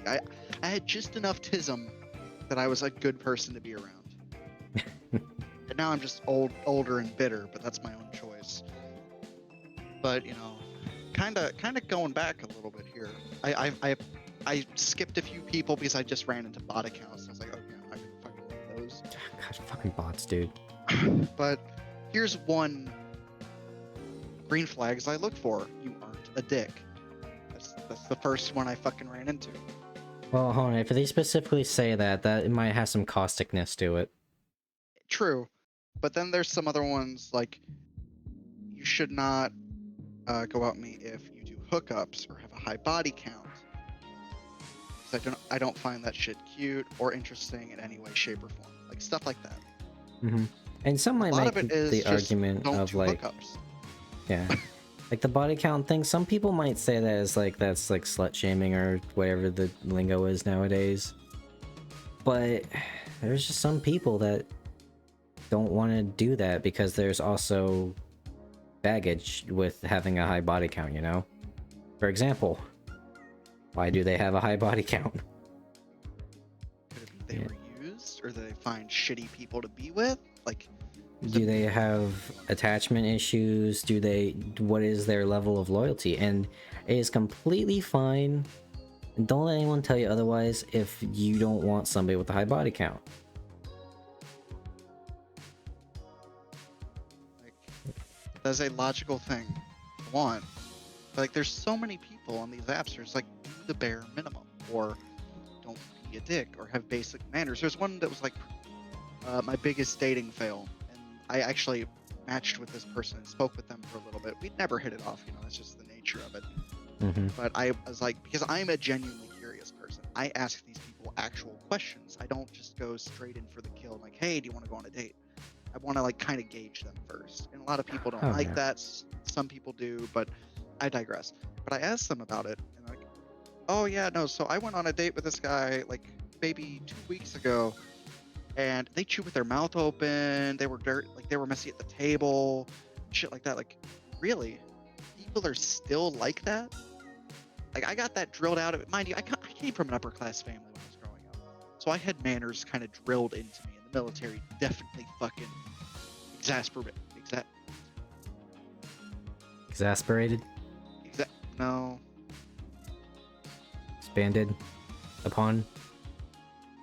Expanded upon that, yeah. Or solidified that. But I was like, this is where the conversation died, because I was like, really? People still do that at 20 plus years old. They are that childish. And that was evidently a big fucking red flag to that person. That was like, you know, that harsh on someone's manners. It's like, bitch, you're just fucking trash talking him too. Well, see, that's also the thing about like hitting it off. I was gonna ask earlier. Were you texting this? Because obviously when you explained it like that, that makes total sense. But you know, if you just read that as a text message, then that could be interpreted as harshness. And that's one of the problems I always have with talking to people online through texting. And that's where my issue comes from, because I'm just a shitty texter. I need to actually talk to people, because I'm fairly personable whenever I actually have to speak. When I have to text, though, it's like, I mean, you see how I text. It's bad. Oh, yeah, dude, I can't tell you how many times over Discord I've been talking to someone and we're having two wildly different conversations because one of us misinterpreted what the other was saying. Because there's no inflection, there's no emotion in a text. You just read it as is. So it's interesting seeing how people hit it off through these apps that way. I mean, yeah, you can video chat, but you know, I've seen Omegle. That seems like a dangerous game. See, and I think that's where like the biggest failings on apps like this come from. It's like, oh, you need to blah blah blah blah blah to actually like hit it off. It's like human connection doesn't exist over just text. It never will. It can't. No, because psychologically, you're just talking to a text message. I mean, yeah, you can like visualize you're talking to somebody, but again, we're going back to the McDonald's thing. Until you like actually meet the person. Let's also think about it like this as well. Those apps probably make a lot more money if you fail getting it off. Oh yeah, that's it. Because there's algorithms that are they prey on people specifically with that. You get a ton of matches. You're like basically your profile isn't ghosted, isn't blocked. It's a soft block. It is literally sketchy as fuck. Mm-hmm. But they'll block your account from people seeing it for a few days, and then out of nowhere, you'll get a shit ton of matches or a shit ton of people liking you or shit like that. Because it'll be pushed back onto the main algorithm. If you pay money, you're only on the algorithm for maybe a few minutes at a time. Mm-hmm. And the more money you pay, the more money you cough up. You know, the overall, more you'll be seen. But then, with that, it gets sketchy as hell going even further with that. I can't remember what company it was, but I was watching a video on that, you remember several years ago where there was that infidelity site that got hacked? And it showed everyone that was on there? It was a video about that. And there was such a discrepancy between men and women that an employee of the company had to post they had hundreds of accounts that they had to fill in to pad their numbers of the ratio, and it was so dastardly, and she had so many that she ended up suing them because she got actual wrist injuries from typing so much. It's wild, these little shady businesses. I know Hinge specifically has a pretty high female user percentage. It's 40 to 60. That's what they all say 40. though. That's the actual number. So I've been able to fucking verify this weirdly enough just by the amount of I put my options as both male and female, just kind of bounce between them and be like, okay, this is interesting. Mm-hmm. Because I like sciencing out technology related shit. It's just who I am. But the numbers seem to add up. 40% women versus 60 men. 60% men. Mind you, that's a giant fucking margin still. Yeah, 20%. But it's better than shit like it's Bumble better or other than shady apps where women it's are 90% 8%. Yeah.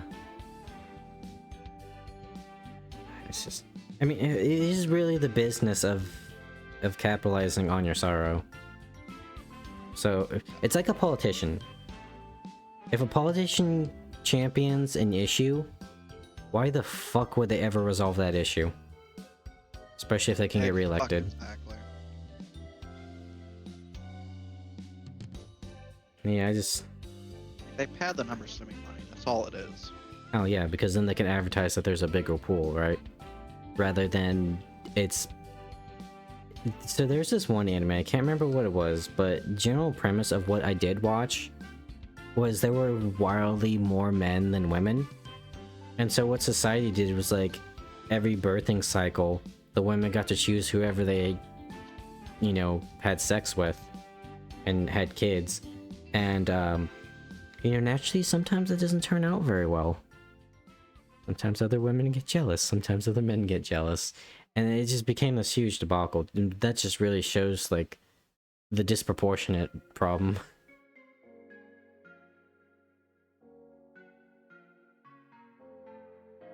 It's just... It really does prey on people, and that is upsetting. Just going through, just skipping through some of these accounts and reading what they put is really just sad. It's these are... A lot of them are women who've given up, too. Mm-hmm. And men, too. It's insane. The amount that just gave up, and that's how they end up... You don't go to these apps because you're happy, and, you're, able Yeah, to... you're there because you feel lonely and you need to reach out. And not even just that, it's just... You're also just...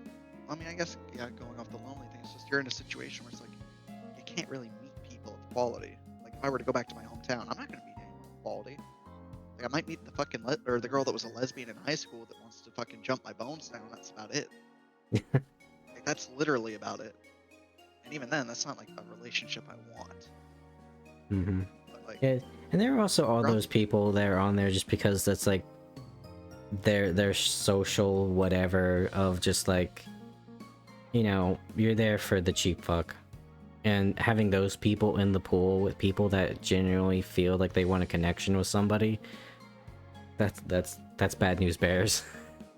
Well, you have options on Hinge specifically, at least. I don't know about Bumble. I think for Bumble you have to actually pay money for that feature, which Of course. you know, makes sense. And I get it. But The that company app's has to find a way to make money, but at the same time, the business practice of the business they're in is what makes it iffy. Yeah. Give me 1 second. I'm gonna put a hoodie on. I'm getting cold. Yeah.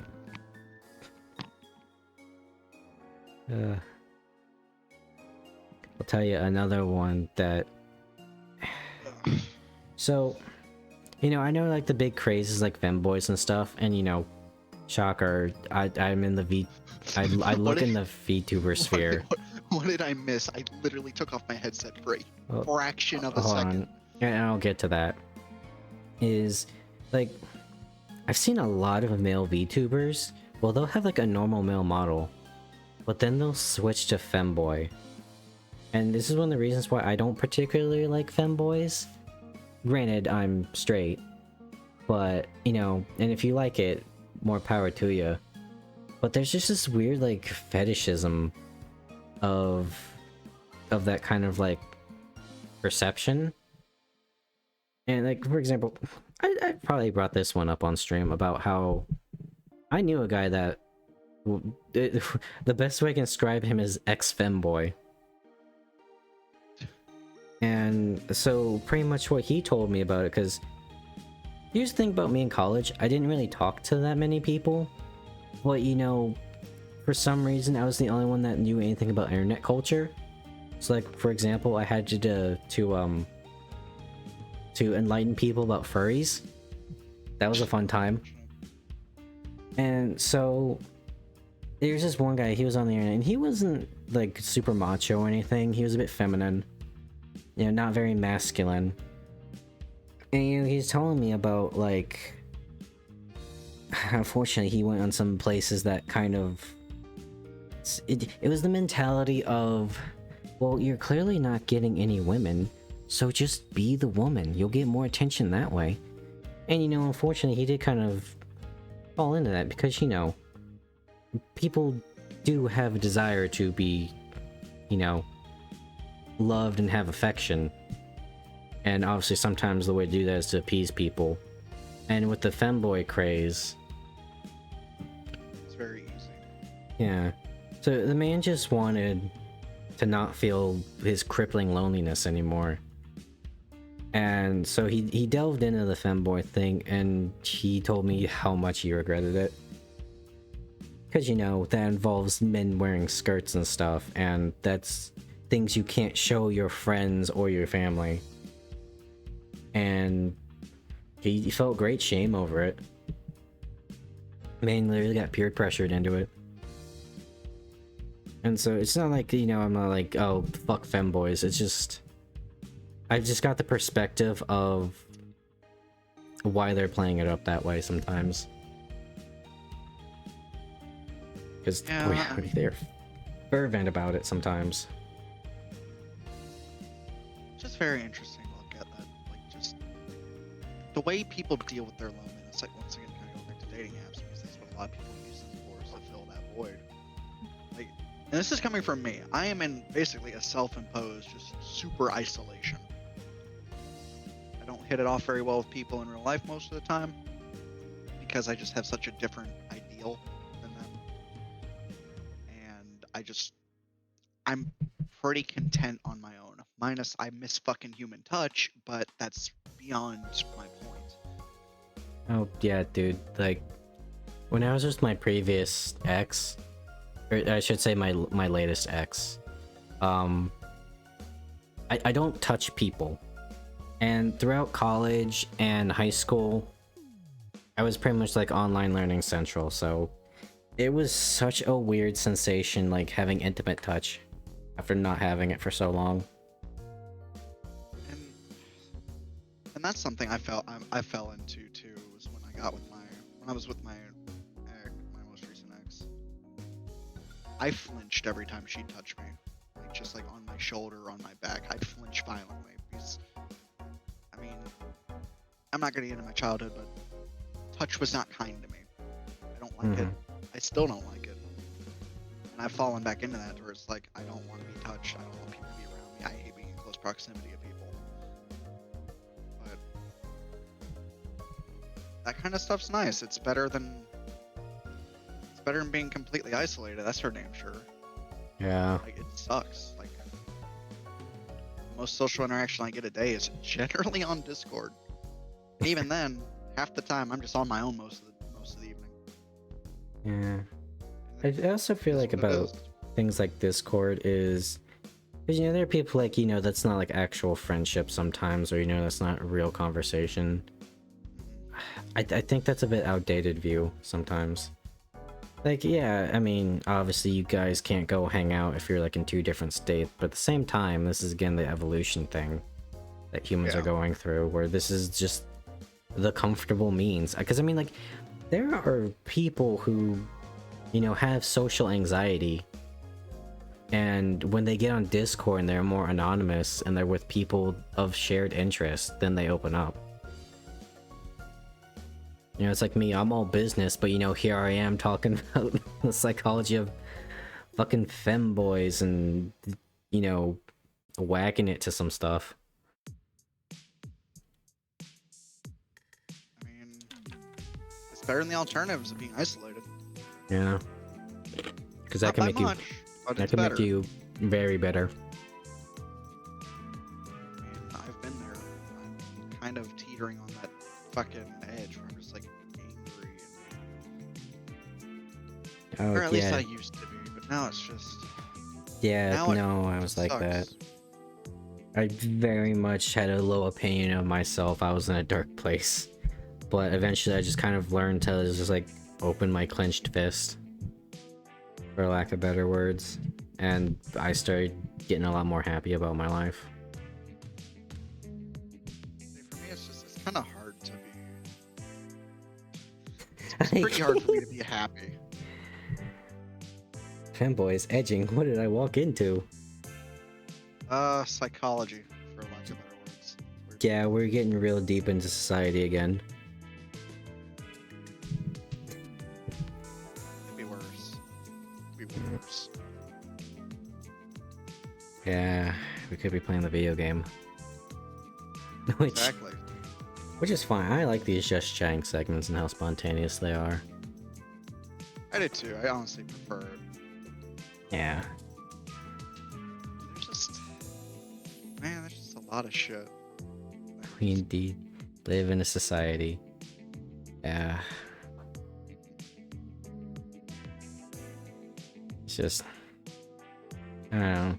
Like, again, I associate with a lot of like socially weird people, and I feel for them sometimes. Like, yeah, they can be super weird, but at the same time, you know, if I was more socially awkward and people started bashing me for it, I'd feel bad about myself.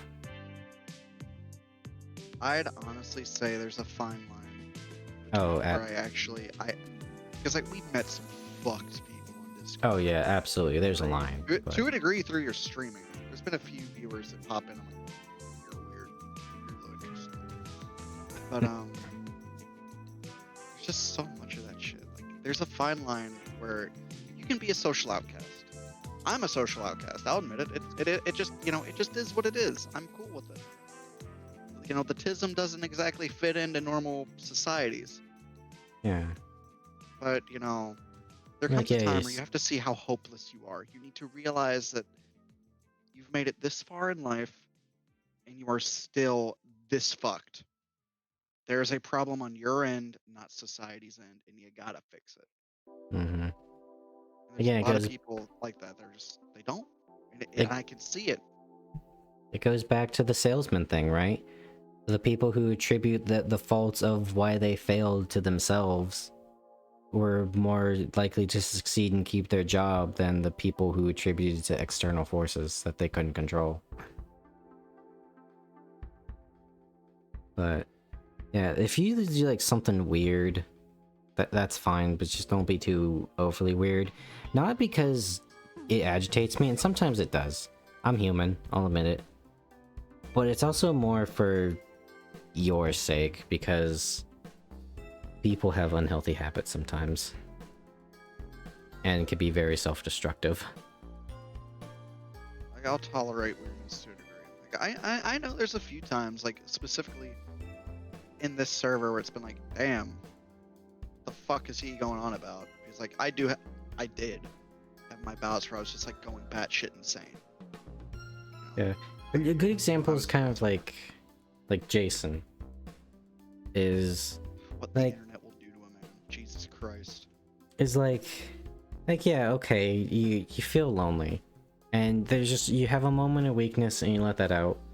I'm willing to talk to you about it, because, you know, I mean, we've all been there, and I want to help you through it. Just try to be a decent human being.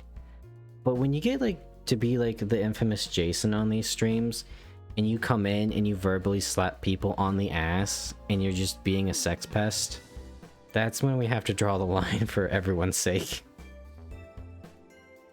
There's just a lot of people like that. There's a lot of people who just give up on themselves without even knowing it. Yeah. It's really sad to watch. Like, there's people that we know right now that are doing that, and it's just, I want to fucking backhand them and say, hey, fucking fix yourself. I hate to say it, it is that easy. It really is. All you need is a good shock and awe, and then you're like able to fucking be normal again, or be aware enough to become normal. This reminds me of the MGTOW people.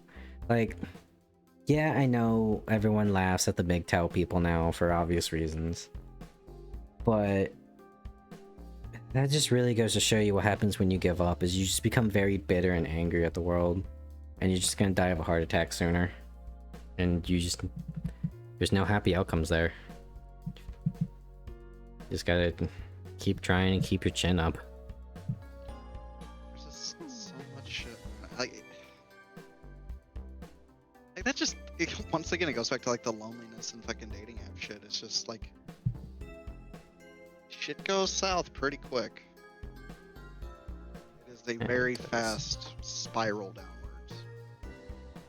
Yeah. Especially if you have no people around to help you or anything like that. Mm-hmm. It's sad to watch it. Like, I see it happen on campus all the time. Hell, to a degree, I'm in that fucking spiral. Yeah, I always felt like everyone was super depressed when I walked around campus. That's because people are like, no one wants to talk to each other, but everyone wants to be able to have someone to talk to. It's like, god damn, man. Mm. You're paying fucking 22 grand a semester just to fucking hate your life. Reminds me of that quote from Fight Club. You know, people, it feels like they're not really listening, they're just waiting for their turn to talk. Hard thing about the MGTOW dudes is that half of them are self-righteous twats, and the half are dads that just want to see their kids. Yeah, MGTOW is definitely like, and for those that don't know, that's men go their own way. It just really shows you how you deal with a situation of, you either become bitter about it or you have to grow past it. Like, we can all agree, like, if a dad wants to see their kid and they're like a legitimately decent person, then they should be able to. And the courts aren't always fair about that. But at the same time, your bitterness can very much easily turn to hatred. And then you're talking about how, like, you there, man, on the internet, you're never gonna get a woman because your face isn't perfectly symmetrical like this. And that's just the thing. Like, people don't want, like, perfect symmetry either, not to the fine point degree. I don't know.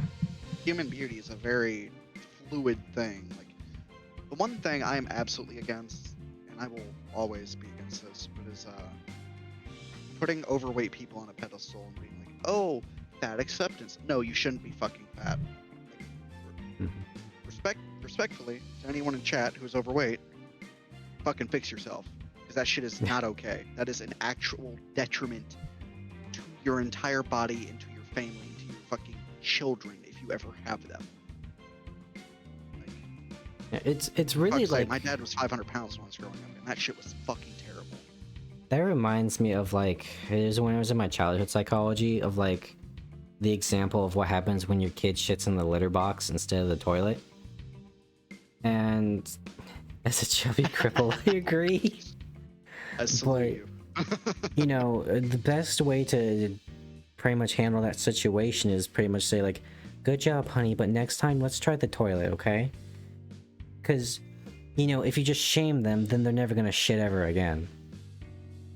But at the same time, you also have to let them know that you can't shit in the litter box like the cat.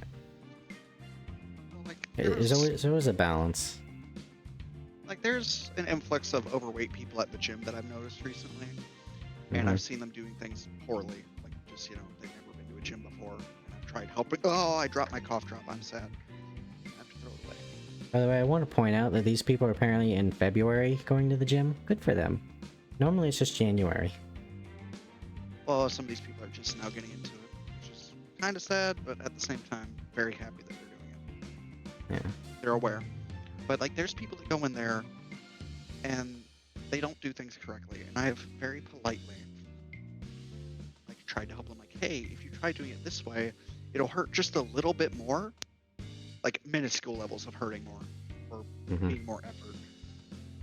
But the payoff is significantly better.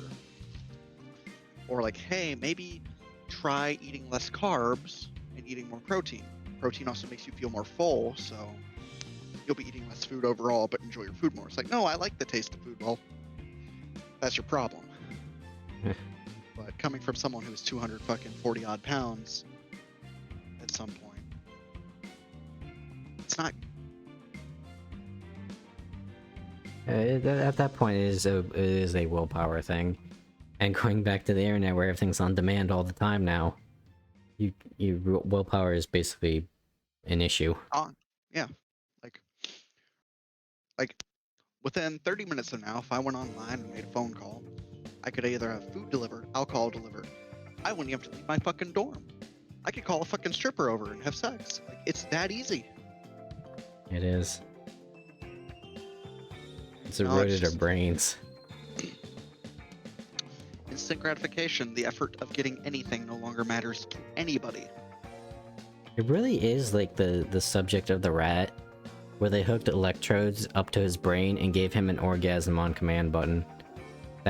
The fucking rat. Press that button until he starved to death. It's not surprising. Yeah. It's like that's how guys on dating apps are. Like, once again, going back to the dating apps, because it's just it is a fucking experience going through these apps, looking at these profiles, and seeing the shit they put in it. Like, they're literally, I just opened up first one. Please have a work ethic. I'm tired of lazy men. First fucking one. Like, Yeah. what the fuck happened? Mm, When did we get to this point that it's just everyone wants fucking sex or to be held and just be give nothing and you get everything? Like, that's not love. That's not life. You have to put effort in to get anything out of it. But again, you don't need any effort for the instant gratification, and again, willpower is something you have to like learn. It's like the what was it? I was watching Wendigoon earlier, and he was doing a live stream of like Dan the Diver, and what the creator did was he stretched out the videos of him like digging and chiseling in the cave, so it would match the length of time it would take to read the actual story. That is some nice attention to detail. However, Wendigoon's chat said it was boring watching him just bang on a wall for like 5 minutes. And then he just pulled up like Subway Surfers in the corners. Like, there, is this what you want? It's the actual Zoomer brain phenomenon of you need stimulation now, and with as little effort as possible, because that's usually just how people work. But it's so disappointing. It is, Like, and it's sad. Like, I use myself as an example a lot because I'm not a great person. I'll never try to be a great person. or not try to be great, but try to say I'm a great person. Yeah.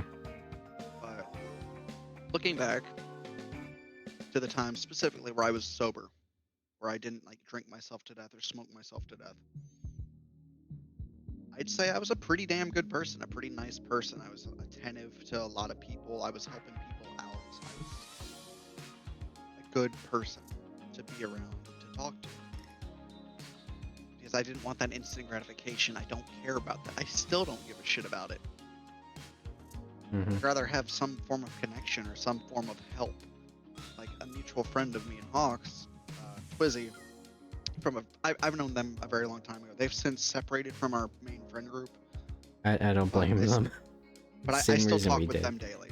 Like, actively daily. We have a lot of late night, like, deep talks just about life. Yeah, because you two had surprisingly similar background to some degree. But, like, I talk with them a lot. It's the deeper connection you can get with people that matters. Like, Mhm. it's, the instant gratification is, it's nice, but it's fleeting. Yeah. That's why I used to drink and smoke so much, because I wanted to either run away from problems or feel nice in a moment, but then the following morning it's just back to same old. Mm-hmm. This kind of reminds me of you laugh at me, but I feel like I might have been the bigger man in this situation of my second ex, because I've only ever had two. This narrows it down for Vulcan, though if I were to elaborate upon it, he'd probably know who. They were very Coomer. I'm a I refined already know man. who it is. Oh yeah, absolutely. And so they wanted to get physical, but it was fairly early on in the relationship, and I mainly didn't want to do it because I feel like I was gonna fuck something up. Not like, I got a tiny dick or something, I'm gonna come in 2 seconds. But it was just, I didn't really have a lot of experience, and I could have gotten the instant gratification, but I feel like that wouldn't have been a healthy spiral. It's just... And boy howdy, am I glad I didn't, because I'd probably still be stuck with them at that point. Or gaslight yourself and think it's okay. Yeah. They I were did. sweet, they had problems, but... sometimes you just can't fix people. Or you just don't have the stamina for it. People gotta fix themselves. That's generally what I subscribe to now, because that's what I had to fucking do. Yeah. Mind you, once again, self-imposed isolation. Mm-hmm. Makes life way harder than it should be. And just don't forget to come up for air. I mean, I do from time to time. Like, hell, Zito actually reached out to me the other day because I've been quiet in the real life channel in your server. Because I've not been having my fucking drug and alcohol induced bouts of fucking depression. Like, I'm not fucking complaining about everything. The only fucking big thing that I have any will to complain about is I'm missing half my fucking thumb's fingernail and my capillaries are exposed. It fucking hurts. Ooh. Like, that's the only issue. Like, I have half a thumb. Cool. Like, I'm not gonna fucking complain about, like, oh, I'm super lonely, or oh, there's girl number 5 that looked my way, now I'm in love. Like, no, none of that was ever, like, a genuine feeling of attraction. That was desperation of alcohol. That's kind of the thing about Zito in that regard, is like...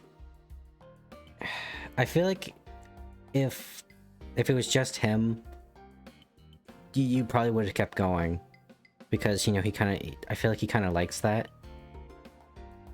and people want to share their wisdom and stuff all the time, and excitement in life with twists and turns.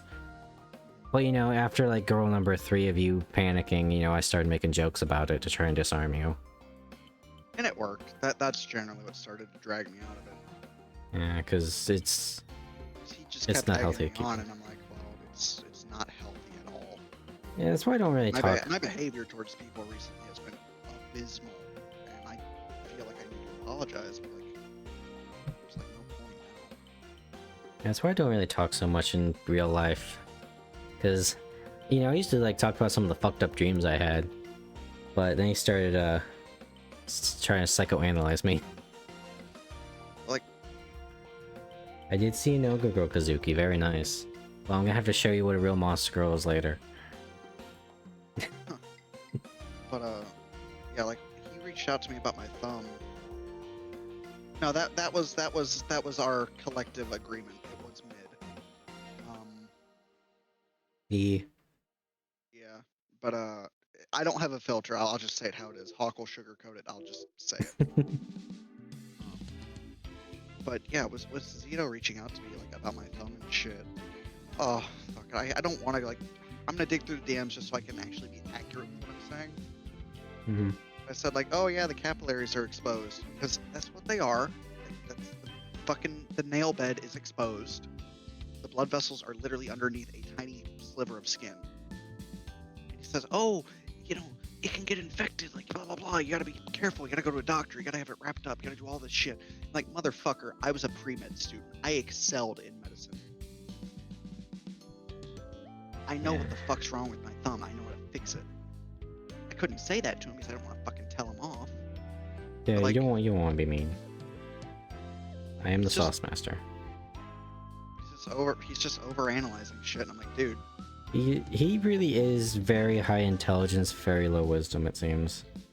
it's like respectfully, he complains about his health issues a lot, but he very rarely does Just- anything that shit. Just remember, Vulcan, he's got no drama in his life. Bullshit. I'll bring the drama. It's like I can be petty. I mean, you've seen me get petty. Yeah. Like it's just I don't have the energy for that anymore. I don't fucking like. I had to bullshit him to get him off my ass about my fucking thumb because I didn't want to tell him to fuck off. Because it's like, Yeah. dude, my thumb is fine. It has been fucked up for 4 months now. I have not lost it. I have permanent nerve damage in my left arm to begin with, so shit always hurts. Like, bro, I'm fine. What were we talking about? Where, like... Oh, it was about you and some girl, and he was going on about, like, speculating about what was going on. And I just told him, you know, as a guy that has a bachelor's degree in psychology, people generally don't like it when you, like, psychoanalyze them and make assumptions about their life. And, Yeah, you know, no, I know infuriates he wasn't me. being... I know he wasn't being malicious, but everyone gets infuriated by that. And his response was like something like, you know, I don't know how people work, you guys need to tell me. And then he said sorry. Which, granted, he did say sorry, so I'll at least give him that. But at the same time, the fact that the first thing he said was, you know, attributing it to us is kind of telling sometimes. Ooh, sausage and gravy. Your step is proving is admitting you have flaws. Exactly. Yeah, he's... The one that boggled my mind was that conversation about you like what you do when you're good at it. And, you know, we told him, like, for example, like my dad, he's really good at working with his hands. He's really good at working with machines. But god damn, you know, all my life, that man, sometimes he just comes home and he's just fucking crushed. Because he's good at it, and that's what pays the bills, but that doesn't mean he enjoys it. And that's why I fucking hate some of the shit Zito says, like, with an burning passion, and I just play along. And I'm like, well, half it wasn't me playing along, it was just me being too drunk or fucking high to actually understand. Yeah, maybe this is just me, because, you know, sometimes he's rubbed me the wrong way. Was it weird how he responded to that? Like, talking about, like, the expert's bias or whatever he called it? Because he would fuse his social life with his study groups.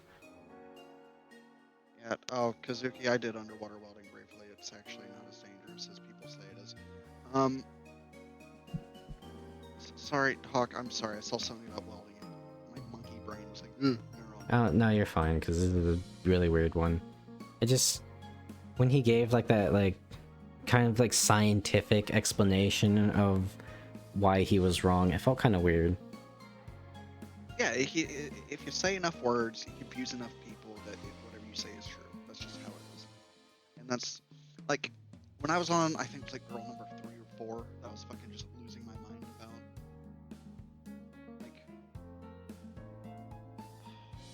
Like, I can't deal with him anymore with that shit. That's why I just don't post in real life anything serious. Because it's just, I can go to you with that shit, or go to Frog about that shit. I don't need to go to him ever, because I'm sick of it. Oh my god, when I was like starting to like get to the point where I was about to have that big breakup, oh, I wanted to beat his fucking ass after it happened, because like, motherfucker, you were leading me on. You were saying what I wanted to hear, not what needed to be said. It infuriated me. But other than that, there's just... I think there was like, so when we were playing Pathfinder, you remember that one day I showed up like 30 minutes late?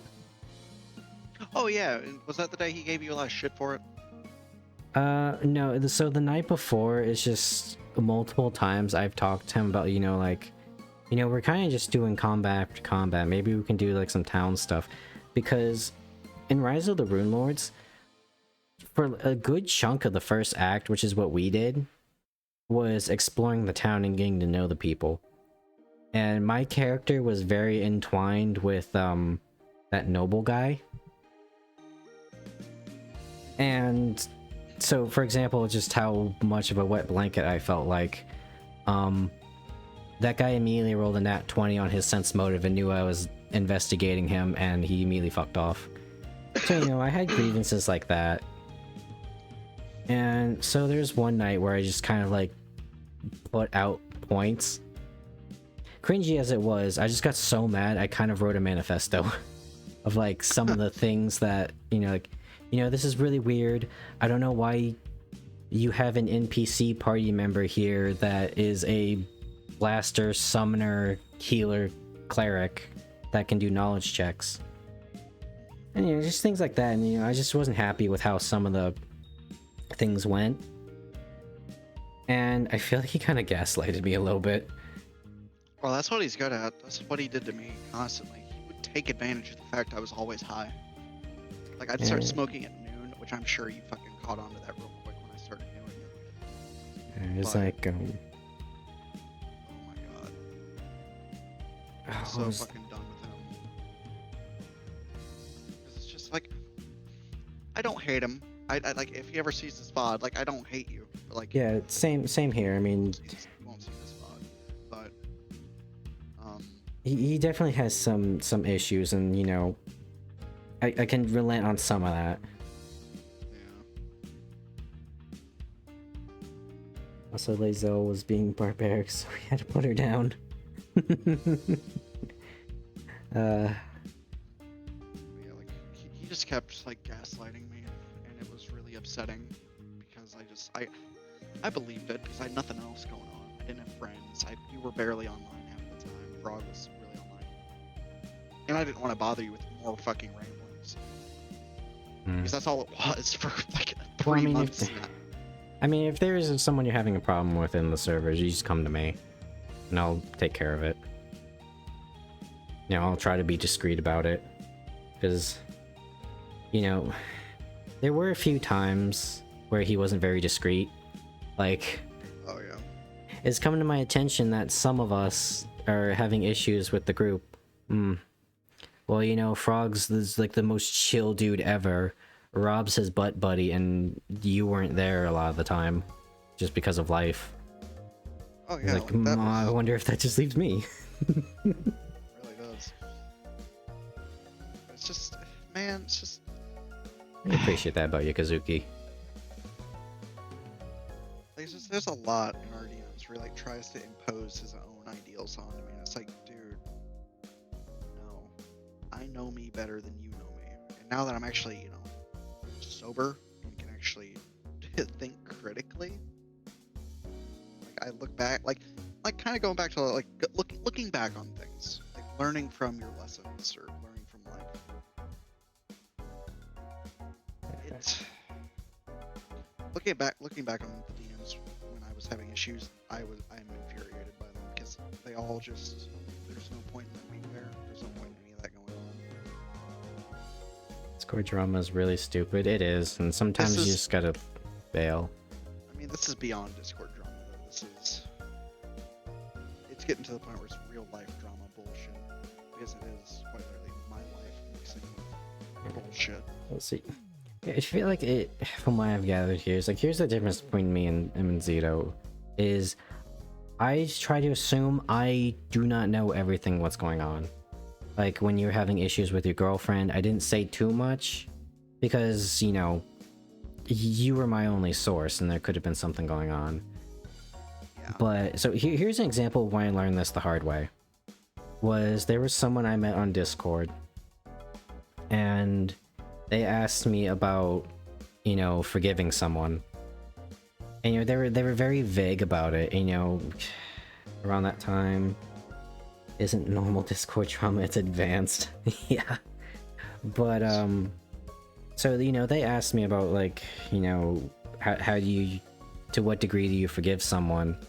And I didn't have any information, so I just kind of gave the blanket, you know, if you feel like you could if you feel like they deserve another shot, then more power to you. And because, you know, I didn't want to like step on toes or like open up anything bad without, you know, without pushing. They later told me it was their uncle who molested them, and they wanted to open up about it because like a mutual like older relative passed away. And so I learned at that point, just assume you don't know everything about what's going on. See, like, kind of like going back to like using my whole ex situation, because that is probably the best, like, fresh example we can really use. Like, just how all the information got fucked up and the actual issue was not acknowledged. It was, I had an addiction problem. I was smoking every day, drinking every day, constantly, and I hated work. I hated everything about being up there, to be quite honest at that point. But talking with Zito, he'd gaslight me, being like, "Oh, it's okay, you know, maybe you can work with this, and that." Like, avoiding every topic but myself. Maybe I'm not the issue, maybe it's something she's doing. Like, that kind of bullshit. My therapist was on the same wavelength, which is why I fucking hated that bitch. I actually got a refund from her because I threatened a lawsuit. Yeah, some psychologists aren't that good. They're nice, but they're not helpful. I got $650 back. Nice. I burned it on Warhammer and booze like a month later.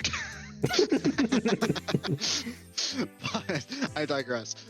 But like, when I was talking with you about it, like, you were more level-headed about the whole situation. Like, when I told you about the manifesto, you were more kind of like, that's or not the manifesto, the ultimatum that she gave me. I was like, well, maybe there's some other issues there. But then, you know, lo and behold, it took me until like a fucking week ago and a near-death experience to be like, oh shit. Yeah, I was the problem for quite a while. Makes sense. You know? Yeah, because, you know, that's the thing, right? Is like, you can come to me about it, but the only side I know is yours. True. There's also like, you know, when you were so for those that don't, I section off not safe for work channels because there's just some people that don't want to be pinged by it. And so his ex wasn't in there. And sometimes he would send messages not safe for work, so just so she wouldn't see it. And, you know, that's just weird behavior in general, but, you know, I didn't want to, you know, pry into that because, you know, I don't know what the deal is with that. How fucking weird that was either. Like, it took one of you all mentioning it, and I was like, it took for me to actually start thinking about it. Like, huh, it's a little weird. Oh yeah, I got huge. Yeah, I got skeletons. I'll admit I do some weird shit. Y'all don't know the half of it. My last girlfriend left me with a crippling ASMR and Monster Girl addiction. Like, oh, you mean like Monster Girl Encyclopedia? No. Like, Monster Fuckers Community type shit. Bad, really bad. To the point where I judge. Actively and openly. It is what it is. I've known this motherfucker too long now for me to just say fuck it. But Something there, I thought you Yeah. got admit, it was kind of badass if they just like took out the tits and stuff. It'd be like Doom art. But anyways, Just a lot of weird shit that was going on with me and her. yeah, you know, I was like posting like some wholesome stuff, and she was like posting like monster dicks. Yeah. Now, yeah, you kind of feel like, why they're my ex sometimes. Again, I'm a cultured guy. Like you and me, you there in chat, yes, you. We could talk about like our favorite dojins and why, and get down on like the deep psychological level of why. But you know, going full Coomer, that's just kind of uncouth. Guzman. I throw shade. I will throw shade in these streams. I will laugh and I will point and I will judge. I will I be feel open like- about that. I do feel like he was one of those people that have given up. If I sense that someone has given up or they no longer give a fuck about themselves in even the slightest way, I will point and laugh. Because that's the only way those people will get better. They will either A, attempt to get better, or B, keep going down the spiral until they eventually kill themselves. Yeah. Those are the two options, and two has happened a few times. Remember Marty Hawke? Yeah, well, Marty was weird because what was he like 19 or something? And he was like, Oh yeah, no, he hitting got, on a he got 15-year-old? busted for talking to a minor and then killed himself oh, he did. live on VC with people. Oh my god, why you gotta do it like that, dude? I pointed and laughed because I knew it was coming and I warned those fuckers. Yeah, who would have thought in a server where everyone was pretend dating each other that would have imploded? Yeah, who would have fucking thought? It's almost like I called it and then left. Or what was it like? For like Marty, the only interaction me and him had was I was with Vulcan and we were hanging out with that group in VR chat, and we were doing like it was like some like party game or something, like get to know ya. And the person next to me was talking to he had to talk to the woman that was next to his left. I was on his right. Are you talking about that And- whole friend group with Marty and them? Yeah. With Bunny? Yeah. Yeah, that was Bunny he was talking to, who was a minor, and this is where this Yeah, and so got bad. And so the thing was like, what's the one thing you hate the most about the person to your left? And it pretty much boiled down to he hated she was in a relationship. And you know, I was like, wait, so you pretty much just said you hate that she's in a relationship with someone. And this was not Marty I was talking to. Marty heard what I said and he muted me. You wanna know what the bitch of it was, Hawk? Hmm. That was when Bunny liked me. Yeah. Because God forbid I was a nice person to a few people. And Kazuki, to respond to the "Wow, Vulcan is an asshole," yes, I am. But Yeah, not without reason. I am only mean to people who actively deserve it. Like Marty really needed to be told off because one night Bunny got drunk at like 15. So naturally only good things are going to happen with choices they make. And Marty was talking about like buying her a new PC and showering her and all this shit. God, didn't I he was try to 18 get when her- that happened? Fuck. Didn't he try Forgot to about like that. take her to a private world? Yeah, so this is exactly how this happened because I remember this because I just turned 18 because I remember just meeting you. And then, yeah, Bunny thought that me and her were dating. I don't know. I mean, to be fair, we were very briefly. But the way that this got fucked is she got very drunk. And Marty, who's always super fucking shady and creepy and just being a terrible person overall, he was trying to get nudes and shit like that from her. He blatantly told me, which was dumb, because he knew me and her were together for that whopping 1 week. And it was fucking terrible because this man was actively trying to get her away from everyone else just so he could groom her. I called his ass out. I told him straight up, if you keep doing this, you should fucking kill yourself. Because he was older than me by I think like a year and a half. He was like 19, almost 20. And I straight up told him that multiple times because he fucking deserved he deserved what he did to himself. Because you don't fucking groom minors. You don't talk to minors in a sexual manner like that, especially anyone who's intoxicated. That shit is wrong at a fundamental fucking level. If anyone thinks trying to get sex or any form of nudity or romance out of someone when they are intoxicated and you are not already an item, you do not have set rules about that shit, you are fundamentally wrong.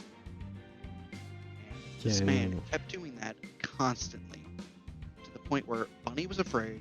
She talked to me. She talked to our little fucking friend group. There's another guy in the friend group who threatened to fucking dox me and kill me. He ended up... Yeah, wasn't that the guy that kept sending you like gore images? Yeah, and then there was another guy who fucking showed up at my house. Jesus.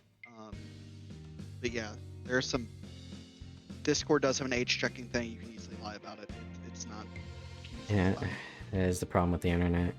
Yeah, because I But, remember on that night, I know at least you and me were on like Bunny Overwatch for the rest of the night. I don't know about the others. Maybe Emerald Pumpkin ones. Yeah, Skirvo was. He was probably more on like drunk watch. Yeah, Skirvo fucked off. He, after she recovered from being like sick drunk on VR, he Ugh. fucked off. Uh, Back when he was a decent person before the rage got to him. yeah. I have a 16-year-old friend and she's cool with knowing my age. Then again, I know right from wrong. It's a slippery slope sometimes, man. It really is. See, I just don't trust myself. That's how I keep myself in check. It's like... Yeah, I'm just overly aware. It's like, yeah, I can make jokes about like how I don't drink or smoke or do any of that. But the main reason I don't is because on my father's side, heavy alcoholics. Like insanely heavy alcoholics. And on my mother's side, her sister, my aunt, let's put it this way, she used to make beautiful pieces of art. Now she can't even draw a fucking stick figure. That's how like cooked she got on drugs. And then my grandfather, great man, grandfather on my mother's side, fuck my dad's side. He was like a heavy smoker since he was like 14. So I just do not trust my genetics to touch that stuff. That's why I don't do that stuff. But yeah, to reiterate, I'm an asshole to people who absolutely deserve it. I try to be nice to people otherwise, but if someone rubs me the wrong way or they are just fucking stupid, I will call them out and I will progressively get meaner and more petty until they fuck off or if they don't get the message and they stay around, that's on them. Oh yeah, I'm just blunt with you. Yeah. I'm just blunt. I don't know you that well, so I'm just yeah. Here's another thing with Marty, and I probably talked to you about this. I'm pretty sure that he tried to get everyone else, like me and Skirva and Emerald, alone to like try to get some sympathy. And he was talking about like, you know, how, you know, if she wants me to, I won't talk to her again, all that shit. And you know, I kept it straight. You know, it's like, you know, this is weird stuff, but you know, just, you know, I know you're not entirely evil, that kind of shit, but you know, I was always on watch. So I think he tried to like divide and conquer after he slipped away. Yeah, no, he fell off my radar for a while after that whole fucking playing goddamn porn games for 48 hours straight. Goddamn. Oh yeah, you played Honey Pop for like 20 hours straight. For multiple days in a row. I don't know how you can do that. I don't know either. But other than that, when I fucking heard that he offed himself, I was the first one in that call afterwards, and I just Like, it was a lot of I told you so's.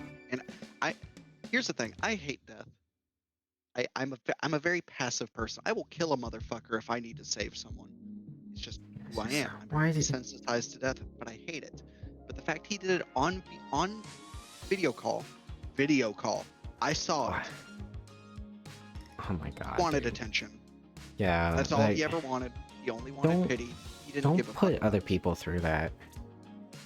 Oh, do you want to know what the kicker of it, Hawk? There's a 12-year-old in that call. Oh my god. Jesus. Yeah, motherfucker got what he deserved. He deserves worse. I hope he's in hell. God, that's horrible. And I'm not attributing motive, but that is easily open up to look what you made me do to myself. People feel bad. Not saying he did, and that was his reason, but that is open to the possibility. Fell off my radar for three fucking years, and out of the blue, I get a DM from someone like, "Hey, get in VC right fucking now." Invited me to the Did they server, tell you what checked it was out. about, or did Nope. he like announce he was gonna do it? Evidently, he gave a timer. Oh my god. Like 30 minutes. If someone, it was basically fucking, "Oh, if you love me, you'll tell me you love me, and I won't do it." And then That's- he fucking did it. That's not how that works. Yeah, And no. even then, the way you initiate that, it will never be genuine. Because at that's that what point, happened that's before. going to be you're only saying that because I told you to. That was a hostage situation, literally. Yeah. Long story short, I joined and fucked off because that server was definitely getting investigated from that. Oh yeah, no, Um, everyone's in relationships and they're having pretend relationships. That, how did they not see? You gotta jerk off like 1 billion times to not see that as a bad idea. Dude, I'm desensitized, but I smiled. I was happy. I saw that and I was. There is a degree of vindication there, as sad as the outcome was. As terrible as death is, and as valuable as human life is, Wait, am I- pedophiles and people who find minors or lollies attractive, I will throw lollies into this too. I Oh, will. oh, hold on there, because Lolly's a body type more than anything. It is. Like, but yeah, the if they're super short, like a gnome almost, and they have the physique of a child, there is a line I draw. and that's basically where it is. The shit Guzman post. That's where I draw the fucking line. Yeah. And people like that deserve to. They should not be on this earth. And yes, Kazuki, I'm very desensitized to my own death. I do not value my life. He's in the military. My whole goal is, as long as I do more good than bad by the time I die, I'm happy. Very depressive outlook, but it's just who I am. I serve people, not myself.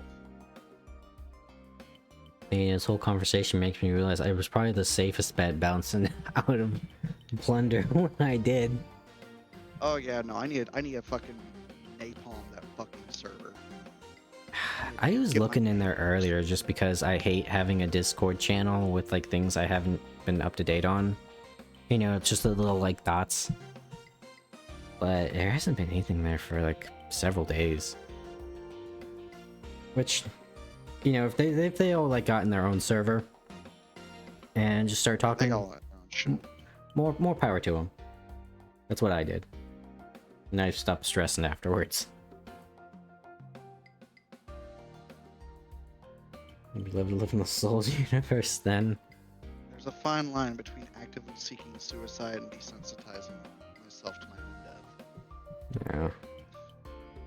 It's like wanting to live in Helldivers. Like, bro, I'm gonna die. That's the only guarantee. I will die, and it will be bad. Yep. But like- god damn it, you're gonna do it for democracy. I really don't give a shit about most people. You know, it is. Said you're desensitized, so why Is not turn up suicide- the notch? I'm saying it. It's a hot take. It's a hot take. Because I've thought about it too.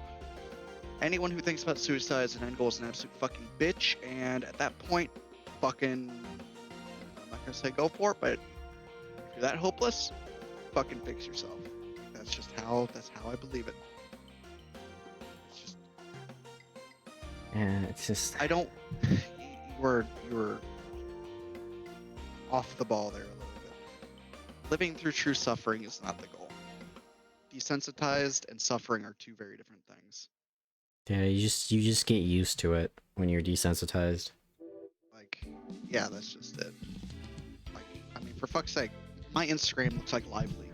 Just sitting in call with Hawke sometimes, I'm like, oh fuck, I just watched someone get fucking decapitated. Or, oh shit, they're a human crayon. Oh, this Like- guy got turned into paste by a semi. Yeah, like, like I death is death. It's terrible. Yeah. But like, there's a fine line between like not caring and then seeking it. Like that suicidal mindset. Not no. I call people bitches who are suicidal. I do. Because I was one of the ones. I will admit to that. And due preference, like suicide is a horrible, horrible thing that you shouldn't do. Yes, But you please know, get help. when If you are suicidal, please get help. but that when you're is- like that the is- case of Marty, when you're making a show out of your death, then there is a degree of sympathy that is lost, especially when you're as manipulative as him. I called like, it day one. Do I wish he got Fucking- help? Absolutely, but he did some very bad things. He was almost 20, hitting on a 15-year-old. Oh god, he was 20. Man killed himself at 20. 22. 22 still. Yeah, because whenever the whole bunny situation first popped off, she was 15, I was 18, he was 20. Jesus. No, technically he'd be like 23 now. He's 2 years older than me. Man did not learn the half your age plus 7 rule. Which, as you get older, is a little fucking sketchy. Well, you know, at that Oh. point, you're basically an adult. You can make your own choices. As opposed to, like, in Ruby, for example, I think, like, what was it, Adam Taurus is, like, 20-something, and Blake was 16, 17? Yeah. Granted, I think how they originally played it is, like, he was more of a mentor, and then it became weird psycho ex-boyfriend. Suki, once again, like, it wouldn't be the perfect one. I don't like seeing that. I don't. I hate it.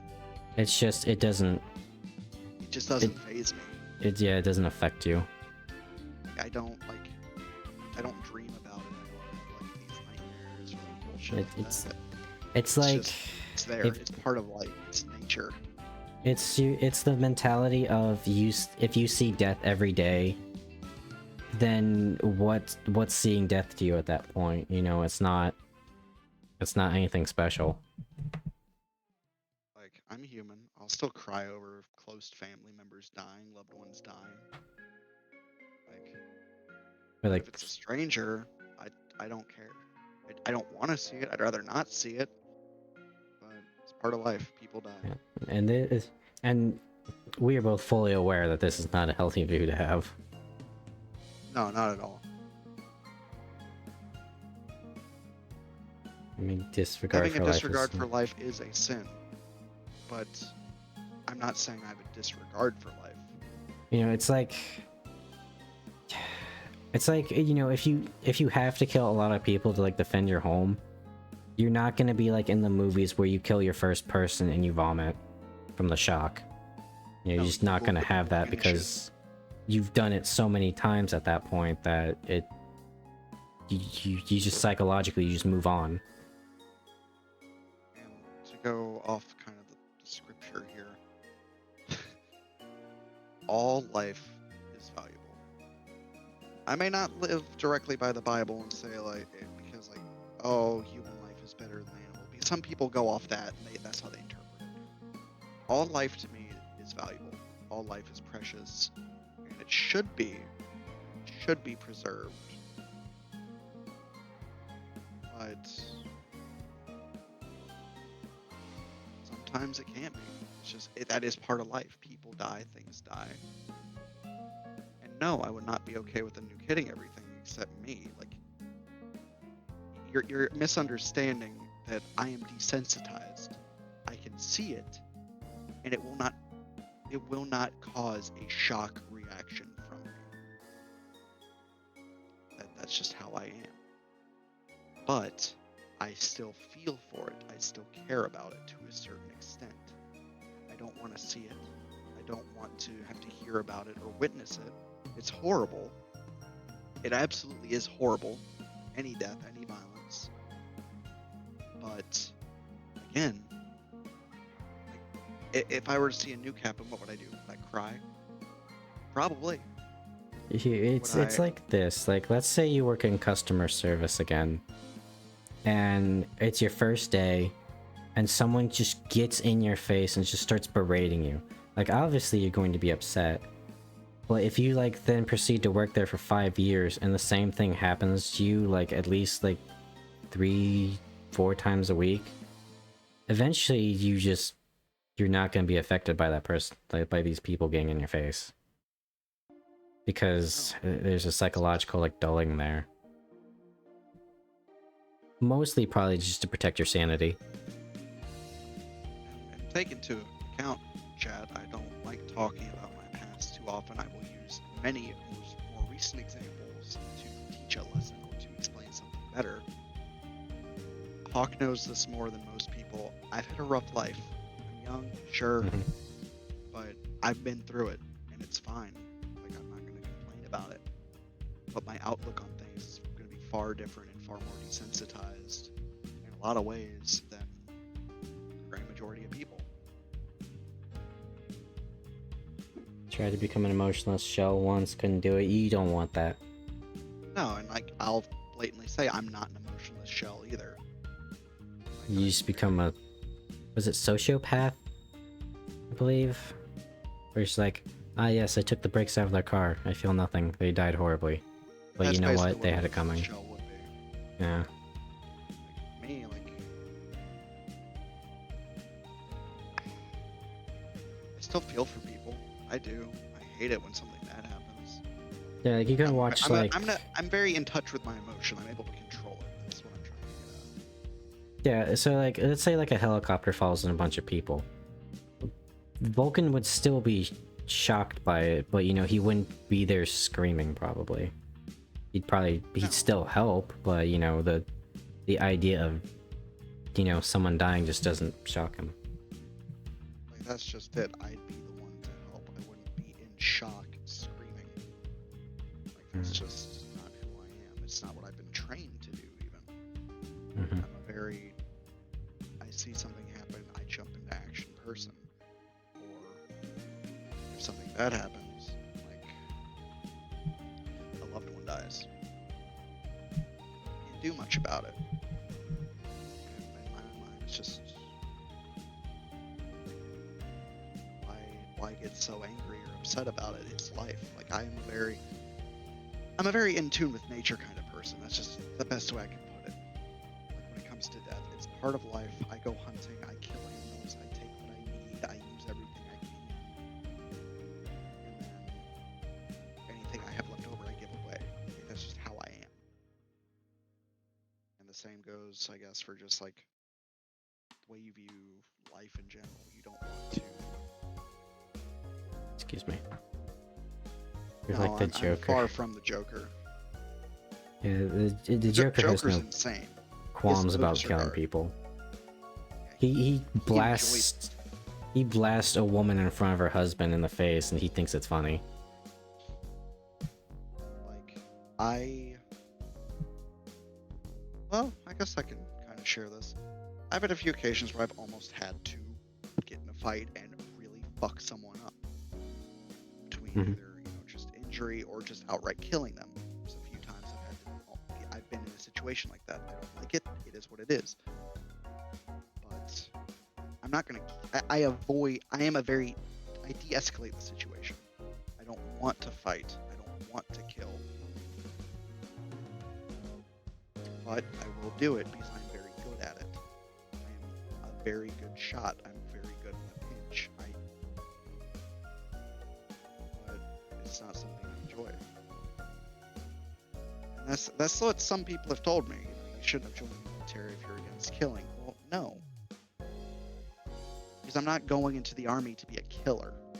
I'm not going in to be this weapon of destruction. Hawke knows my old mindset, where I purely thought of myself as a tool for others to use. That was a very dark time. Yeah. But no, not a hired gun either. Hired gun has. I do the things others are not capable of. Because people who have qualms about killing that are actively opposed to the idea, not actively opposed, but they don't care about it. Like, oh, I'll go kill someone. I'll do it for the army. I'll do it if I get paid.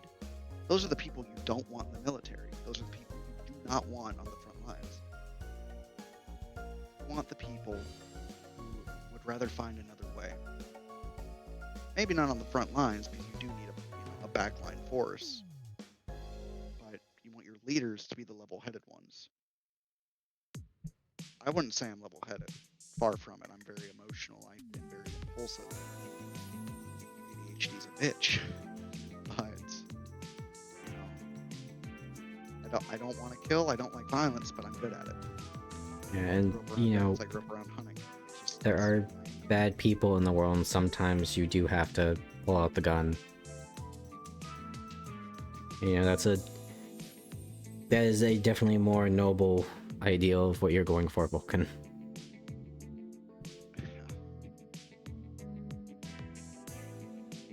End up in highlight what Kane said, because that is pretty much it.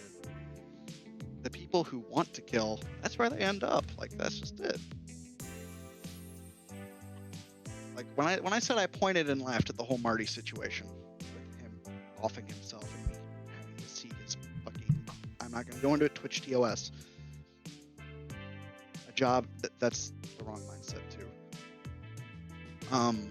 I was just doing my job, sir. Please don't send me to jail forever.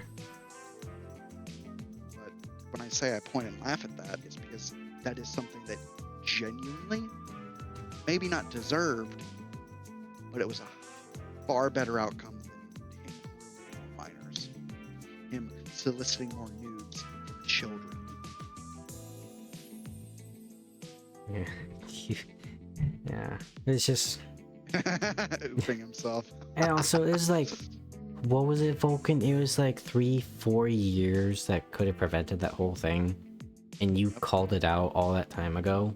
And it's just... Again, there is a sixth sense of vindication. But also, like you said, like... that time, it just probably got worse. That man... Granted, again...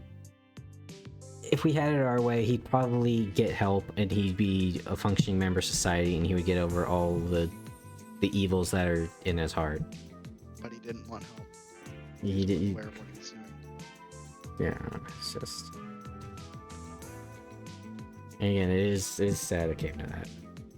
Like, there's something I kind of live by. It's a saying I kind of drew up on my own. It's probably a real saying, but I believe beauty in the violence. And how I see that is violence is terrible. It always will be terrible. Taking a life is not something that should be taken easy. But sometimes there's a beauty in it. Sometimes people need to go. Sometimes there's an art form behind it. Sometimes the message is required. And I hope I never have to kill someone, truly. But if that day comes, because I am in the military and tensions are getting higher in the world, I will most likely have to go to war, and that is fine. That's what I signed up to do. But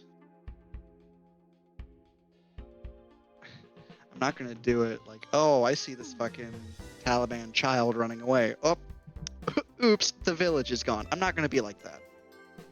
And it's just there are people that are much more violent than you, and sometimes you have to put them down. It's like much like how Joshua Graham described the killing rule. Sometimes you gotta kill the wolf to protect the flock. You don't want to shoot and fight the wolf, but you got to.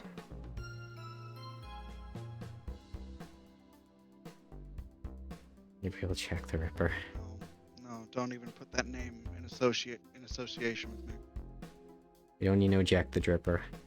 And also, Kojima's politics is of a 14-year-old. I'm sure he means like Raiden from Metal Gear, because that was his nickname. And to iterate this, because this is something I also believe, if I ever do get to that point, and if I'm aware enough to know, oh, I've taken many lives, I've done terrible things in the name of a country or some other bullshit ideal, I will more than likely, quote unquote, remove myself from that situation. Remove myself from breathing. Because that's not something I could live with. I don't like taking lives. When I mention hunting, when I say I'm good at it, I don't like it. I do it out of necessity. I sometimes tear up. Well, I don't say sometimes. I always tear up when I take a life. Any animal. And I generally pray and do something else to kind of feel better about it. It's a very dark thing. Someone's got to be able to do it, though. That's Yeah, just the downside. it is a harsh world, because while we can all agree that taking a life is a horrible thing that you should avoid, there are people that just don't feel the same way. Oddly enough, sociopaths, psychopaths, they're the worst people to have in any sort of military. They're the kind that will commit the crimes and they will laugh and hold each other's hands while doing it. Mm-hmm. You want people with a conscience in a war. That's all I'll say on that front. I don't like violence. I don't like killing, but it's a necessity. It's a necessary part of life. Mm-hmm. You know, like, this is the thing, right, of like the idea of never taking a life ever, because I've met these people in college of like, you know, well, what happens if someone breaks in your house? They're like, then I'll just use the martial arts I know, but I won't use a gun or take their life. Okay, well, what happens if they have weapons? Well, then that's just kind of it. And they've straight up said it, but it is very new world mentality. It was very brutal back in the day, where 60, 70 years ago. it was expected that if someone was coming to harm you, you would get your gun and you would defend yourself and your loved ones. Because, you know, this is also a thing, right? My dad does not like guns, but he has one because he understands that criminals, they don't fight fair. Now they come in like gangs of like 4 or 5 now, if not more. And, you know, he's a strong guy, but, you know, he's only one guy. And what is just to stop them from throwing a brick through our window and coming in? Just an unspoken social agreement not to? It's like, what was that movie, Clockwork Orange? Yeah, I think so.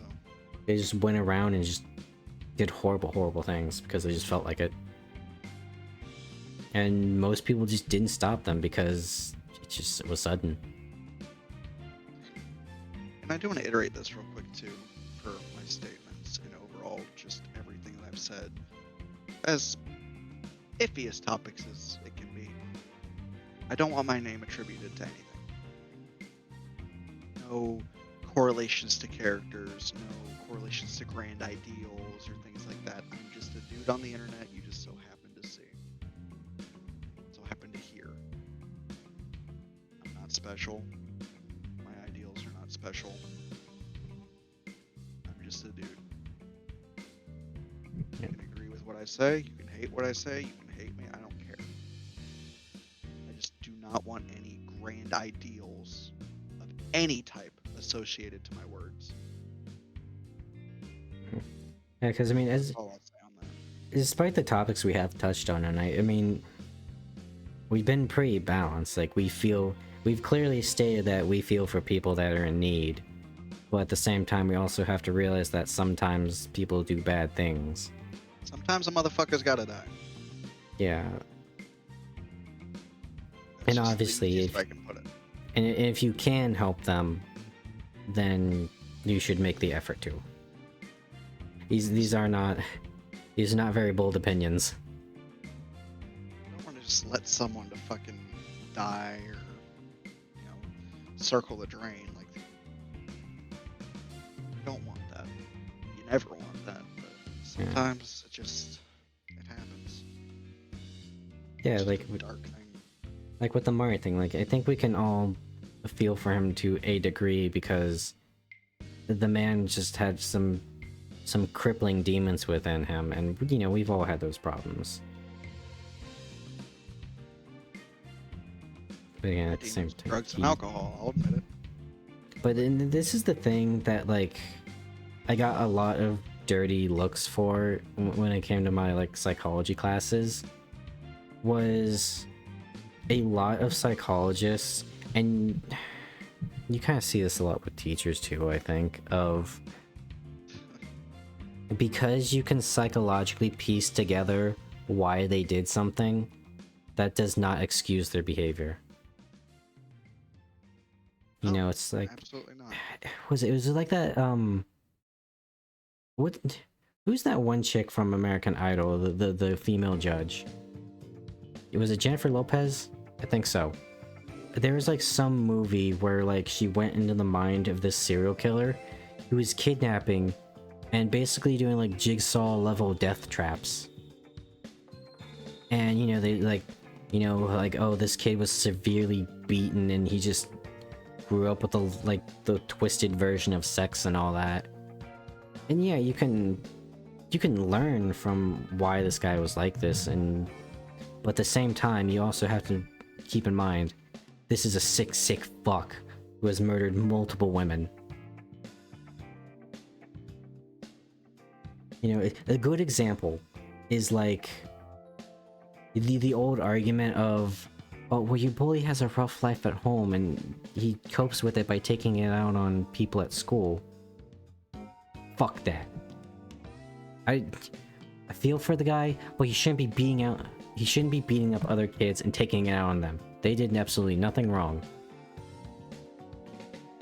Exactly, that is no excuse. You can understand why, but at the same time, that's not it should not be justification.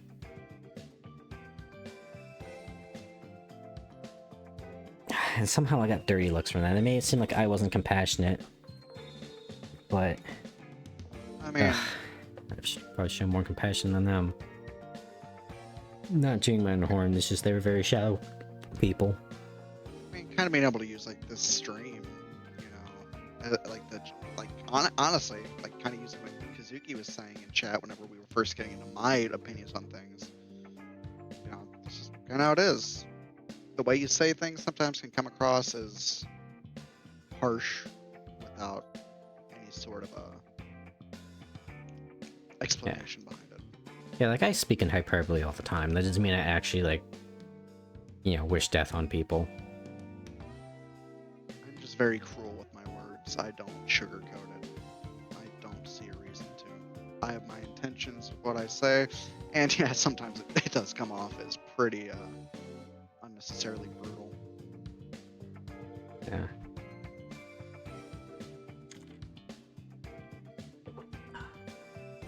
Trying to take people's words as gospel. That's usually a good thing, especially in this day and age. Like, you know, let's say like I ever get big one day, and like, Lord forbid I stream for more than over 200 people or something. I don't want them to like idolize me or anything like that, just because I'm just me. And I'm gonna take the wise words of Alice Cooper. I mean, that's Like, why I say I'm just a dude. Like, yeah, it's like whenever I'm a dude.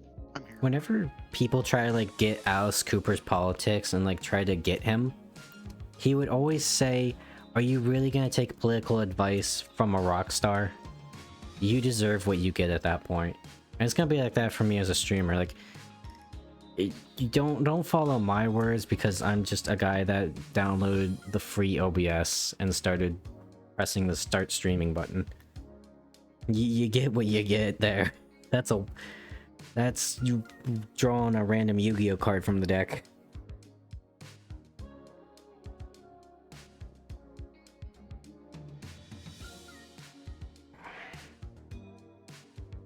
I still have the idea of like doing ASMR and stuff, but I don't know about that because, for one, I hear YouTube's like cracking down on that shit, like an unreasonable amount. So, and, you know, I feel like people feel like they need intimacy, and you know, if ASMR can provide that, more power to them. But at the same time, that degree of intimacy, completely honest. yeah, like yeah, if you listen to it once, you need to pick me. Like, here's an example I heard.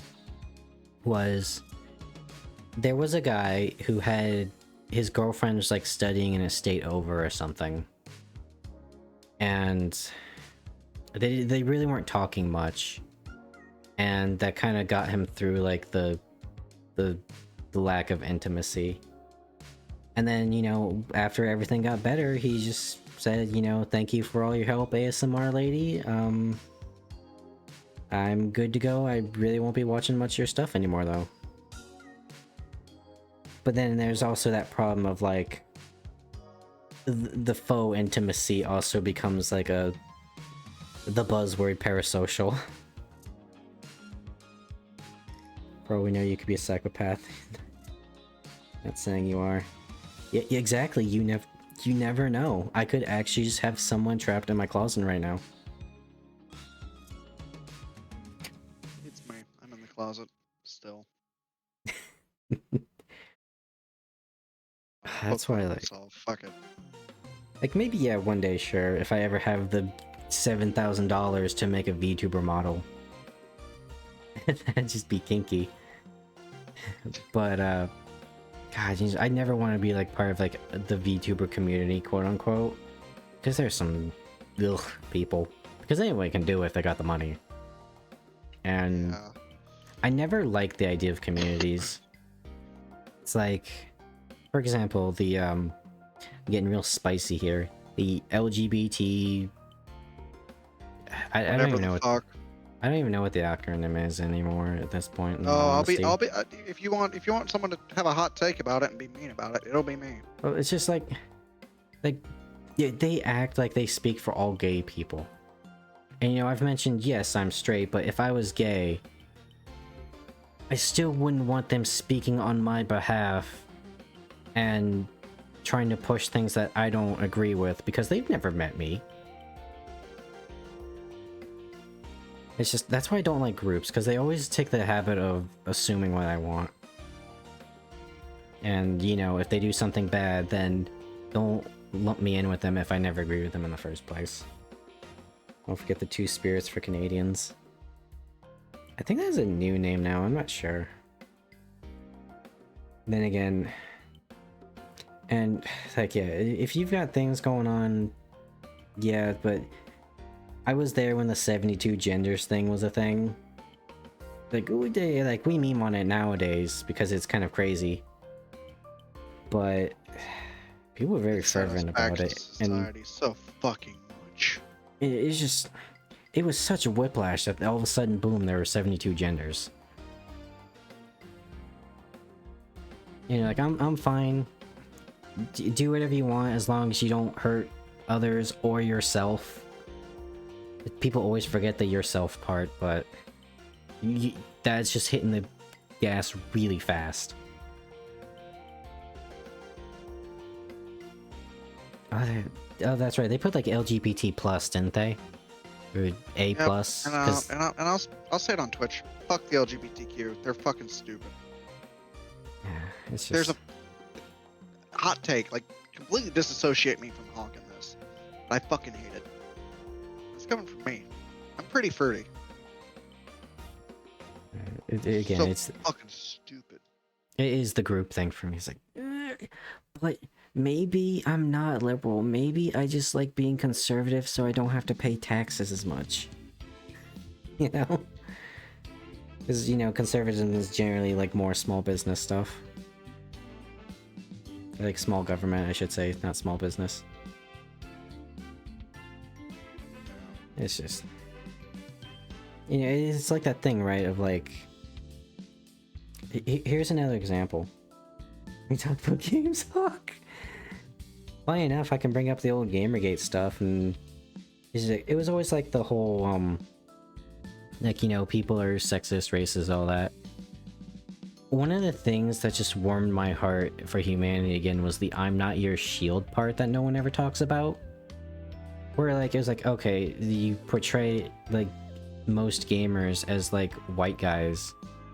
But there are all these people, there are all these women, there are all these men of different races all coming together just to say, like, you know, you don't speak for me, and I don't agree with you.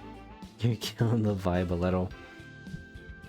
Man, this is the vibe. Deep conversations. Real life's a bitch. Yeah. You know, I mean, obviously, like, if someone's, like, legitimately, like, racist or sexist or whatever, that is generally awful. But... Those kind of people fucking suck, But again, it's the whole... Ironically, it's the representation thing. Because, you know, it shows that people are multifaceted, and they don't all think under the same banner. You don't have to shove... You don't have to shove it down your fucking throat. Yeah. You don't. That's where it gets wrong. Like, weirdly enough, there's only been a handful of good, well-written gay characters in video games. Or even in TV shows. TV shows have done a pretty decent job of it recently. But, you know. What? Why did it oh, wait, hold on. Ooh, what did it censor? Ooh. It's censored, "I just hate the French." Wow. Automod. You think with all this AI, we have better automod? Oh, what was the one story I heard of? This guy used like an Apple phone, and it called the police on him for having CP. And here's the context.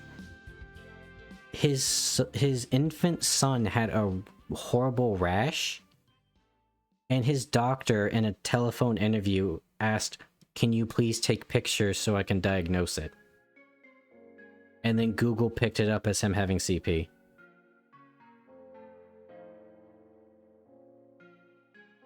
That's such a horrible thing with Automod. Kane, as a Polak, fuck the French and fuck Eastern Europe. Poor Polish just gets so bullied now, they're just tired of it. Polish and proud. Genetic alcoholism. I heard of a wizard that battles the Balrog. Yeah, I heard he also has a gun. You know, he's out of spells, but he's not out of options. Got the get. Fun fact in Pathfinder, you can absolutely be a gun wizard. Because Gunslinger is a class, and there's an archetype for the wizard that just replaces like your arcane bond with a gun. Oh yeah. Gandalf is the goat. I don't see him cast many spells. I've seen him swing his sword, at least in the movies. I haven't read the books. But, yeah, he swings his sword more. You kidding? I had like 5 poles in my school, and they were all cool dudes. Just an Asian nerd that likes to share my gaming experiences with people. Yeah. And that's the cool part about streamers, like, you can meet nice, like-minded people. I mean, fuck's sake, what have I streamed? Digimon from a game from 2016 and Dragon Quest IX that came out in 2009. And I still found people to talk to. And every day I'm equally amazed that it happened. Oh yeah, man. I'll say this, and this is by no means shade at all. I like Amp. Sweet person, absolutely. They even like brought me on so we can like in their Discord so we can talk while they streamed. They've probably got like 50 something followers. But I noticed their number is always around like 1 or 2. And I'm looking at my numbers, they're at 5 right now, which is very impressive. But I don't have that many followers. And it's very interesting. Granted, I'm very more vocal. At least the last 3 times I watched Amp. And again, super sweet person. Probably a better gamer than me to begin with because they always play on the hardest difficulty and I respect them for it. But they are very much more quiet. And there are some long bouts of not talking. And you know, sometimes that's with technical issues, but it's interesting. Wish I had those cool shelves full of games. Do you think emulating is illegal, Hawke? It shouldn't be. I generally only emulate games that I have owned, and most of them I can get the physical copy on hand right now. But I mean, dude, do you know how many games are on the PS2 that are just lost to history now because there was no proper like game preservation? It's like, I found an emulator for Blue Dragon. They're never gonna make another, they're never gonna re-release Blue Dragon. Because despite how fantastic that game was, it was a commercial flop.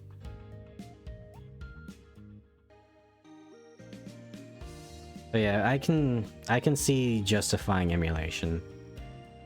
I'm just generally on the safer side. Because I grew up without money. I just emulate anything. Because one time I downloaded Super Smash Bros. Brawl on my Wii emulator, and my internet service provider sent me a stern letter.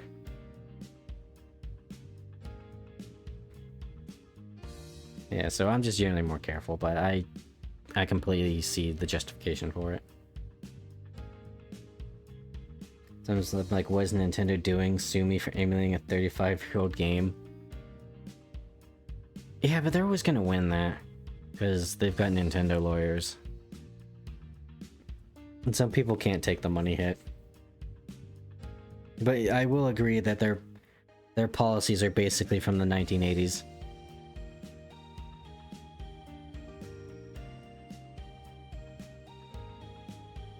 I will say the funny thing was, it was like, Sony started cracking down on like super ecchi games like Sinner and Kagura, and like turbo censoring them or pulling the plug on development. And yet there's like Sexy Maid Simulator on the Nintendo store. Perfectly balanced. A fair trade-off, even. In the UK, they use your ISP, it can be sued if they admit that they spy on you like that. Doesn't make sense because most of those games are discontinued. Yeah, and you can't get physical copies anymore. Like, I'm lucky that my mother found the old, like, day one DS I had that is able to play Game Boy games, because I still have those cartridges, luckily. But if it wasn't for that DS not being found, I could not play those. And I don't want to sell them because they have so much sentimentality with me. Or like, what's that game I was talking about like a few months ago? Eternal Poison. That's a PS2 game. Most people don't know it ever exists. Despite how fucking badass it looks. I'm not going to bust my ass looking for expensive ass NES cartridge. Yeah. I wonder what the price is for Legend of Dragoon, because I remember that used to be like the most expensive game to buy online because they're just so limited. Now I think everyone just kind of emulates it. Oh yeah, I don't doubt it, Kazuki, that it'd be expensive. Because again, you can't, supply and demand, people want to play the game, but there's not a lot of resources. Oh, you do have Legend of Dragoon, nice. I'll have to see people play that because I want to see if it lives up to the hype. Because it's like GoldenEye, right? It's like everyone says it's one of the greatest games of all time because it made the shooter genre. but everyone just has this weird disconnect and they all agree that the gameplay is ass.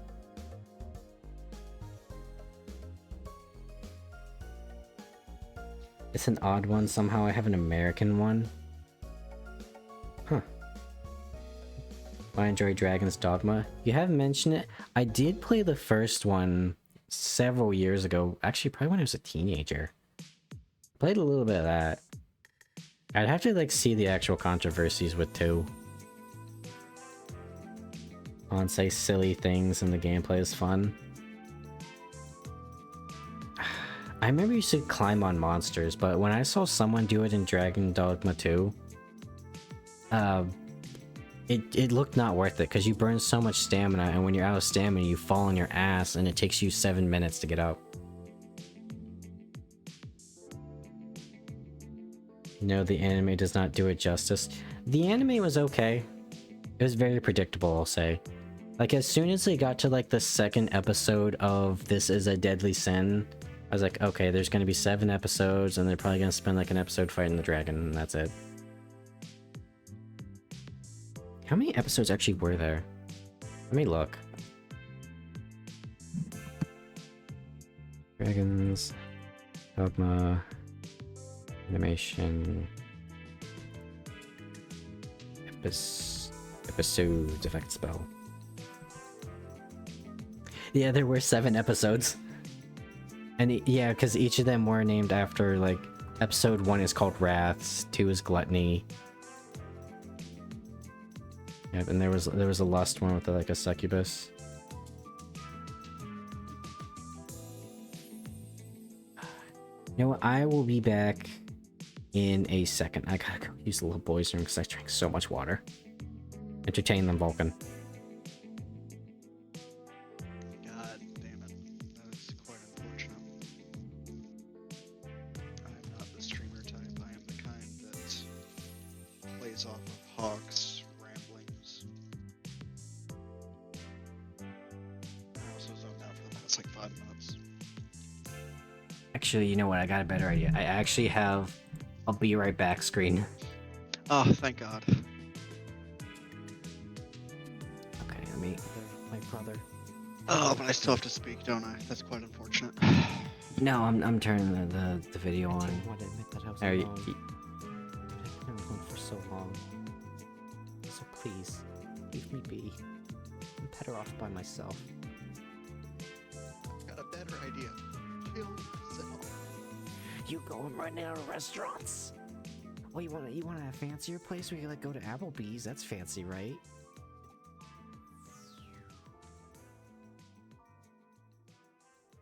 Tiger Vespamon wants to go to Apple. The giant bee man wants to go to Applebee's. Is this the Digimon I gave Faye? Yuko, you're most definitely not alone. Faye has a massive crush on you, like, disturbingly hard crush. Ever since you introduced me and Faye, we've had each other. I've been trying to keep her at bay, but, you know, the shrine is what really started crossing the line. You remember that toothbrush you lost? Yeah. You shouldn't have gotten an electric toothbrush, by the way. That was a bad move. Anyways, you gave us a place we could be ourselves. I stand with Faye, and Faye stands a little too close with you, but she still stands with you.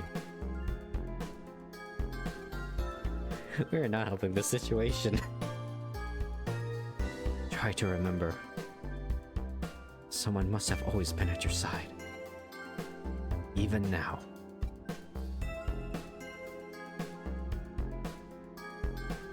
So Applebee's? Yes, Sparrow. I see. Yes, you're right.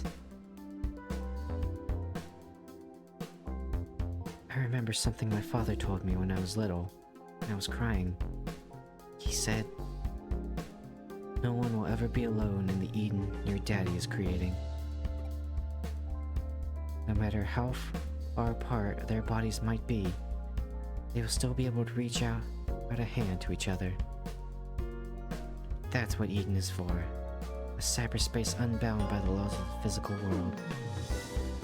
You haven't been on VR chat, have you? Faye and I are by your side, now and forever.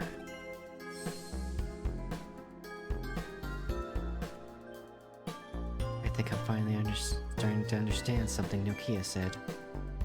Sparrow, thank you so much. For bringing my friends to me. For reaching out a hand to me.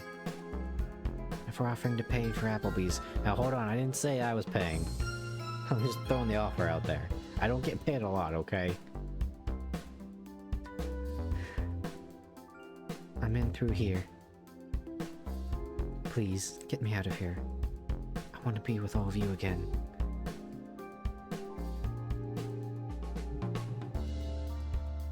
You know, I'm sure Faye will probably pay for the Applebee's. Because Nokia's gonna want to come too, and she's gonna order egg shit again. And it's like, what? Like, that's 4 people flipping the bill. Anyways, let's go to Applebee's.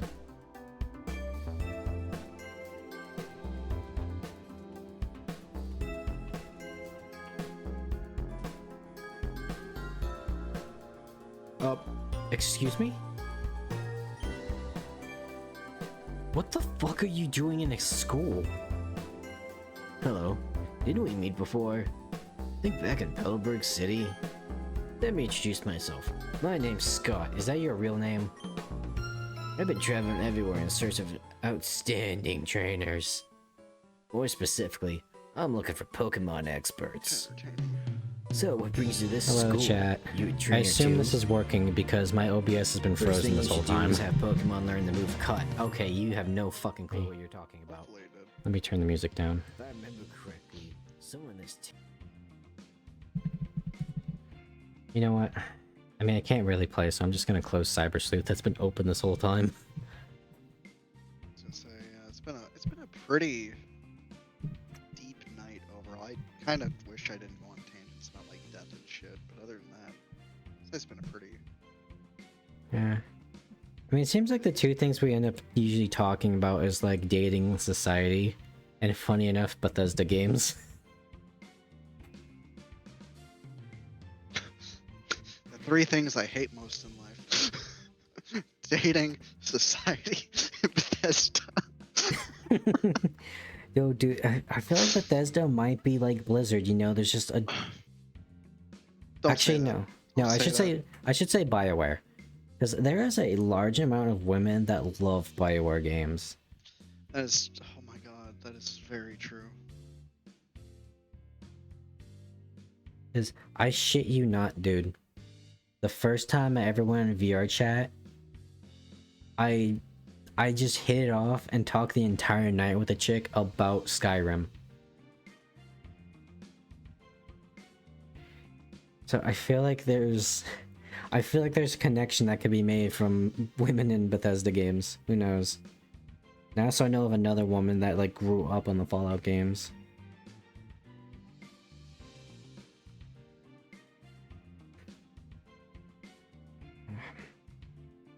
Let this be clear. If anyone ever wants to open like a game studio, don't ever have the studio start with B. Bethesda, BioWare, Blizzard. Those used to be the giants, but now they're the one everyone kind of points and spits at. Be so fucked up if someone roleplays Homunculus. That'd be a nightmare fuel. That was Hawke with this godforsaken fucking server name. Fucking Obsidian City. Oh yeah. Look, man, I'm turning it around. Maybe it won't be so horrifying now. Maybe it'll be a place where all sorts of lonely people can come together and we can be stronger. Or just shitpost. I say shitpost. That's more fun. Yeah. Less trauma dumping. His server is homunculus. So, I probably talked about this before, but the Obsidian City was a kind of like surrealist horror campaign setting I made. That's very much inspired by the works of like H.R. Geiger and Beksinski. Think Scorn. Yeah, Just exactly. Search Scorn on Steam. The first image that comes to mind. That Yeah, is exactly it. it was very much Scorn.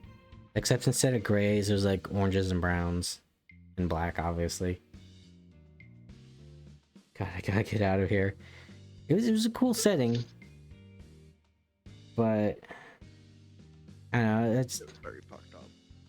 it's probably a lighter place now if I were to like make it. Because I listen to a lot of like dark ambient music. And I like listening to it because it's like this like place of solace that while ugly can understand the ugly things you're going through. If you want to get poetic about it. Yeah, Kazuki, going off what you just put in chat, there was one thing I remember specifically that I hated about it. And I think I was stoned when I played that session with them. But there was a car, you know, just think like a regular Oh wait. like sports car, like a Cadillac sort of deal. A nice car. Think that. Oh, Break yeah, I out the think windows. Windows don't exist. Everything is made of flesh. yeah, Wheels the are Windows flesh, tires totally are wasn't flesh, a the engine's screaming flesh, it's face. sentient. It screams at you. When you rev the engine, it is in horrible agony. I actually think I talked to Kazuki about this last night. Specifically the car.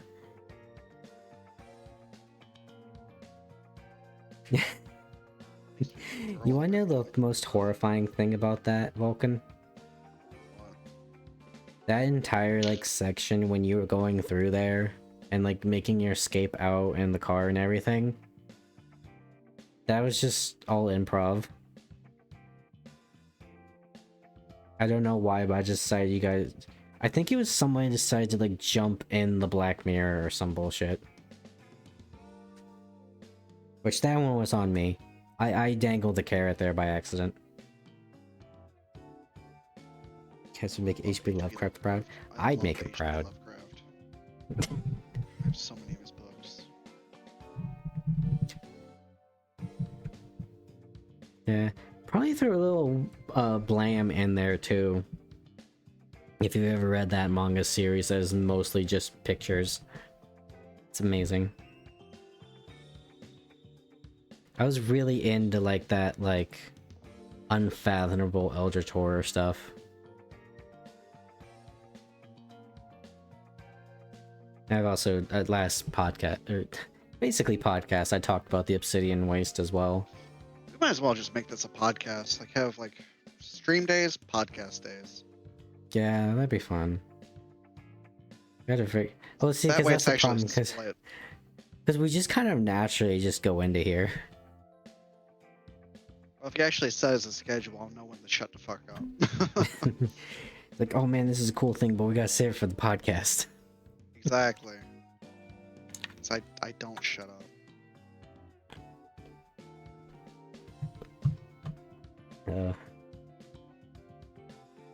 We have been going for about 3 hours and 18 minutes, it looks like. 3 hours and like 20 minutes.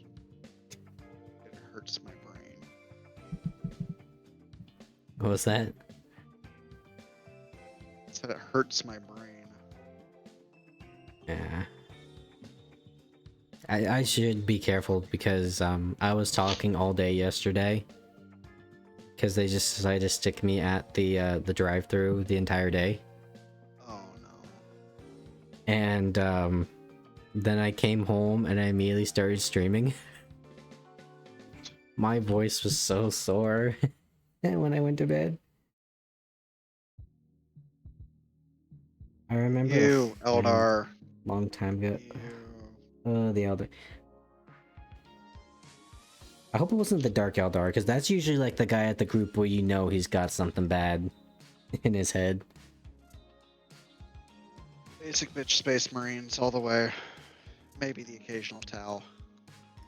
Oh man, it's all about the orcs. I mean, everyone has their faction they like. Yeah. It's just a joke. Tau. Yeah, okay, yeah, no one likes the Tau except Tau players. Because isn't it their whole thing is like they kind of pigeonhole you, the opponent, into a certain playstyle? And it's the one they're very good at. Yeah, it's literally only fucking range. Like, I like the Tau models. I don't play Tau. I play Horus Heresy Space Marines. You like Phyrexians? That actually was one of the inspirations for the Obsidian City in the beginning. We literally had one in our party. Yeah. Oh god, Vulcan, you could actually thank Trenton for that idea. The Obsidian City. I'm gonna kill him in his sleep. They're kind of like Eldar, but they have Chat, 5 I'm kidding. minutes. Yeah. Oh, I haven't spoken to Trenton in a while. Granted, that man was very busy with life. I still have him and my ex friended on fucking Blizzard. Oh god, I forgot I technically have a Battle.net account. You also have Company of Heroes in your Steam library. That's true, it was free. Download it. It's weird, like, you think... No, companies wouldn't announce when a game is literally free. Because the only time... I've got 2 games like that, where it was, like, free for, like, 24 hours. One of them was that Company Heroes that you mentioned to everybody. And the other was also by word of mouth of Injustice 1. If you do Phyrexians, just have... There's just 2 catches, your skin becomes metal. Not yourself. I guess 3rd, you look really weird. You look badass, you mean. I mean, honestly, I've played around with the idea. Like, if cybernetics do become a real life thing, I will be first in line to fucking start ripping off pieces of my body. Vulcan Silverhand. Like, I won't have anything installed into my fucking brain, like no software or anything like that, but like hardware, replace my arm, leg, specifically my left arm because I'm sick of it fucking hurting all the time. Oh yeah, I'll do it. I always remember that bit in The Simpsons where, like, Homer got the first ever hover car, and it was just so unsteady, it was grinding against the pavement unevenly. It was like, Dad, didn't you know buying the first hover car was gonna have some kinks? You know, it's all fun and games till your robot hand uses kung fu grip too hard when you're having a real lonely night.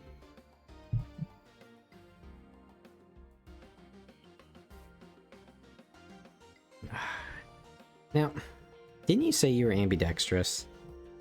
Yep. I actually knew someone that became ambidextrous just because he was, you know, choking the chicken, as Kane says. He learned to become ambidextrous. I don't know what his reason was, but apparently he had to use his left hand. Look, man, all I know is I was born ambidextrous. I can write with both hands simultaneously too. It fucking sucks. If I could do math, the world would end. I'd be unstoppable.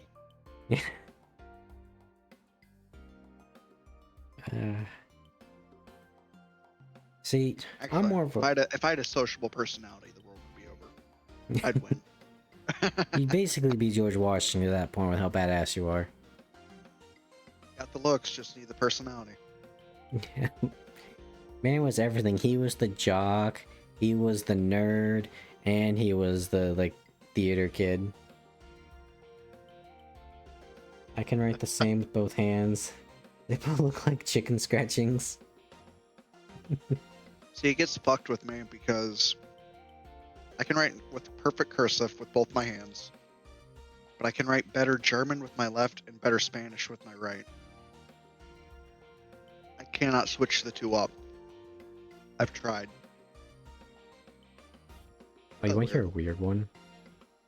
Go for There's it. one guy, he was signing for stuff at work, and I shit you not, he just made like 4 big circles and like a loop-de-loop when he was signing at the end. And it wasn't like O's or anything. It was just really, he just started going, dude. It was a odd signature. Hey Arnold was a very surreal show. I still remember the ghost episode that traumatized me. Oh, you've seen a lot of people do that? Huh. Let's never forget Courage the Cowardly Dog and how it traumatized an entire generation with the words "Return the Slab." or suffer my curse.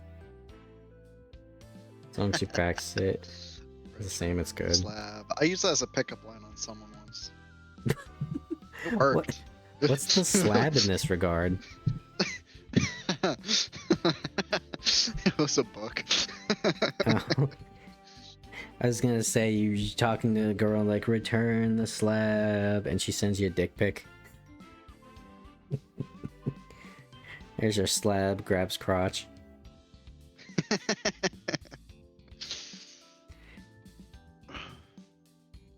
You mean you're not perfect? Yeah, that wasn't Perfection the in one. humanity is something that does not exist and never will. No, reality is stranger than fiction.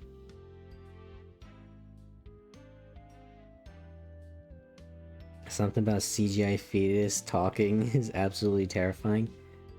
God, shows were so much wild back in the day. And you know what? They built character, goddammit. It's almost like people weren't bitches. I remember Invader Zim. You know, the one that every 14-year-old girl obsessed over for No annoying fucking reason. amount. God, You know, everyone such- always talks about how, like, they knew that one horse girl. Dude, there was, like, 4 Invader Zim girls. For every, like, one horse girl. It's talking as you've seen Dune.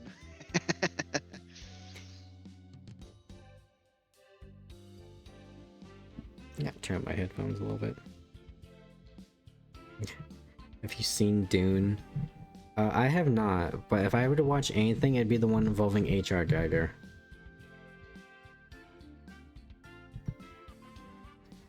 I really like that artist, as fucked up as he is. I think he passed away.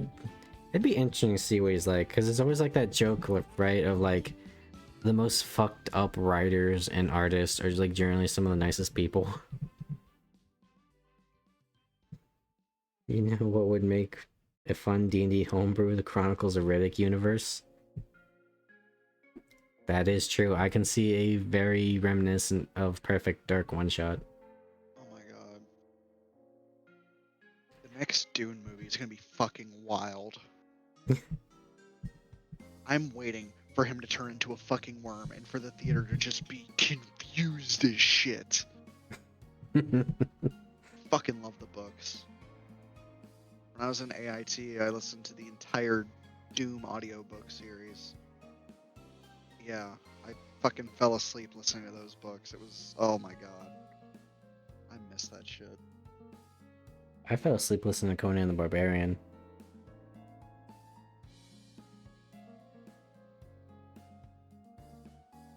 God, they're never gonna make another good Conan the Barbarian movie, and that makes me sad. Because the first one is Oh, my yeah, it favorite is. My movie. bad. I got him confused. It's been a little over a year since I fucking listened to him. Actually, shit, how long have I been back? 2 years? Fuck, Something like 2 that. years. God damn. I know nothing about Dune other than that you're special if you have blue eyes or sandworms, and everyone's fighting over like the spice cabinet. I mean, that's really about it. Suppose one gets eaten by sandworm. That'll be fucked. I'm waiting for it. And I never have you feel like roll a one, you instantly die. That's just not fun and very anticlimactic. You gotta make it badass when you go out, you know? You gotta give a good story to tell at parties. That's what we did at Vulcan.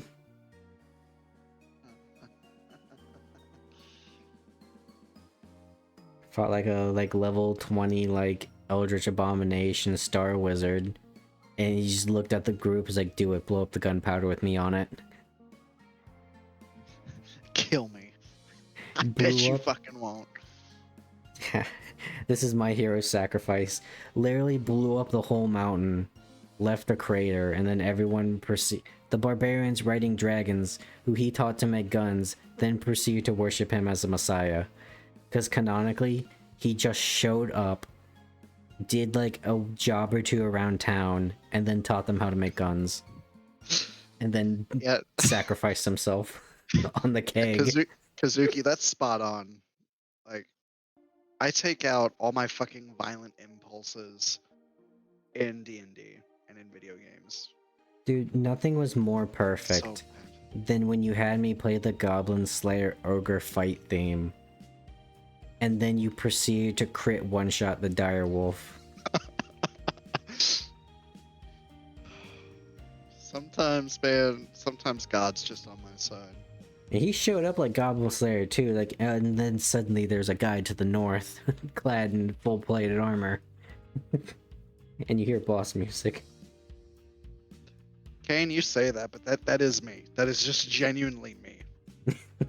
I am too angry to die. People have tried in real life, and I am still here.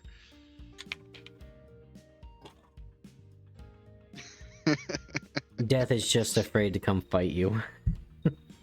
Like, I ain't dealing with that shit. I'll wait till he simmers down.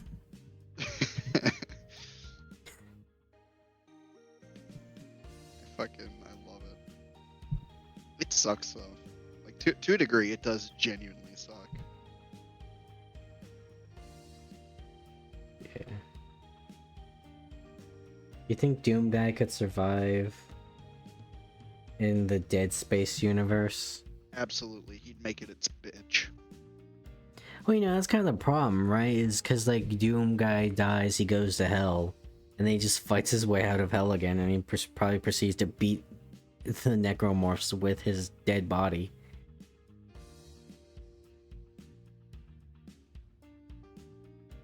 God got angry that he can't make things immortal, so he wants to kill everything he made. Like honestly, the only universe I can see Doom Guy actually losing is Warhammer. That's really Yeah, that's probably more for, like, the numbers thing, isn't it? and even Or no- then, like that's just God. That's just the gods of chaos fucking all coming together and just be like, fuck you. Well, realistically, he's super angry, right? So wouldn't he just be, like, easily swayed by Korn, if anybody? He'd fucking kill Korn. Yeah, Like probably. I will call it. He would out-kill Korn. And then like everything else in the Emperor would have to fucking kill him. Like that's how I see it happening. Because the I Emperor, feel I like- believe, is a chaos god now, technically. Yeah. No, I feel like the best way to deal with him would probably be to not kill him, but just, like, try to restrain him. Because, you know, like the Dark Eldar, for example, they just try to, like, turn him into a hat or something. Granted, you probably turn, like, Kung Lao's hat and probably, like, kill a few people, but that's better than what he normally does, numbers wise.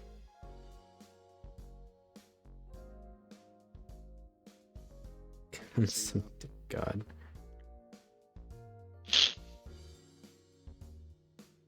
I'm trying to think. He doesn't give a shit about Slanesh. Dude, I feel like I could get a fucking handshake from Doom Guy. I feel like I could do that. I feel like my rage is just there. I mean, shit, Hawke, have I told you what my new PR in the gym is recently? Since I've been sober? I've gotten up to an 800-pound squat. That's 200 pounds in a month. But my body hates me for it. Maybe one day you'll be like my dad, where you just break like a celebrity's hand by accident. Dude, And so for, I guess, those that don't know that story, is my dad, he's a jacked man for his age. And he was even more jacked back in the day. Like, he was a gym guy. He worked out every day for God knows how long. And so he was at this, like, bar where, like, a lot of, like, metal musicians will perform. And then there was Eric AK of Flotsam and Jetsam. Fantastic band, one of my top 3 probably. And so he's like, wow, you're Eric AK, I'm a big fan. And, you know, he goes to shake Eric AK's hand, and Eric AK is not a very big man, unlike my father.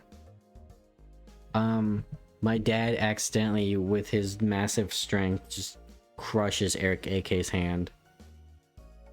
And Eric AK calls him a dick and then runs off.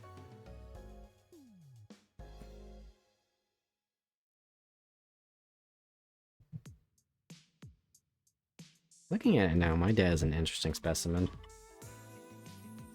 Because, you know, you hear, like, me talk about, like, oh, you know, I used to always play games with my dad, and then you hear that story of, like, yeah, you know, he worked out a lot.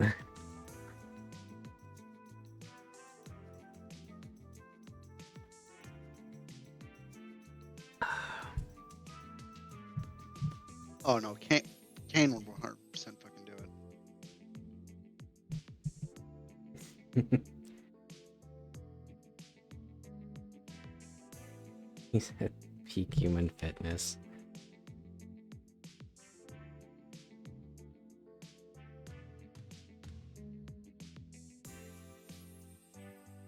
Oh, what else is there? There was that one thing. So here's how good my dad is at Starfield and shipbuilding. Is 1A, people asked him to start up a YouTube channel and teach people how to, like, make all these different ships. He didn't do it because they just kept fucking asking him, how do you make this ship, how do you make this ship, and it just annoyed the fuck out of him. And second, apparently they took one of my dad's ships, Microsoft, and they asked him if they can use it in, like, one of their Starfield showcases.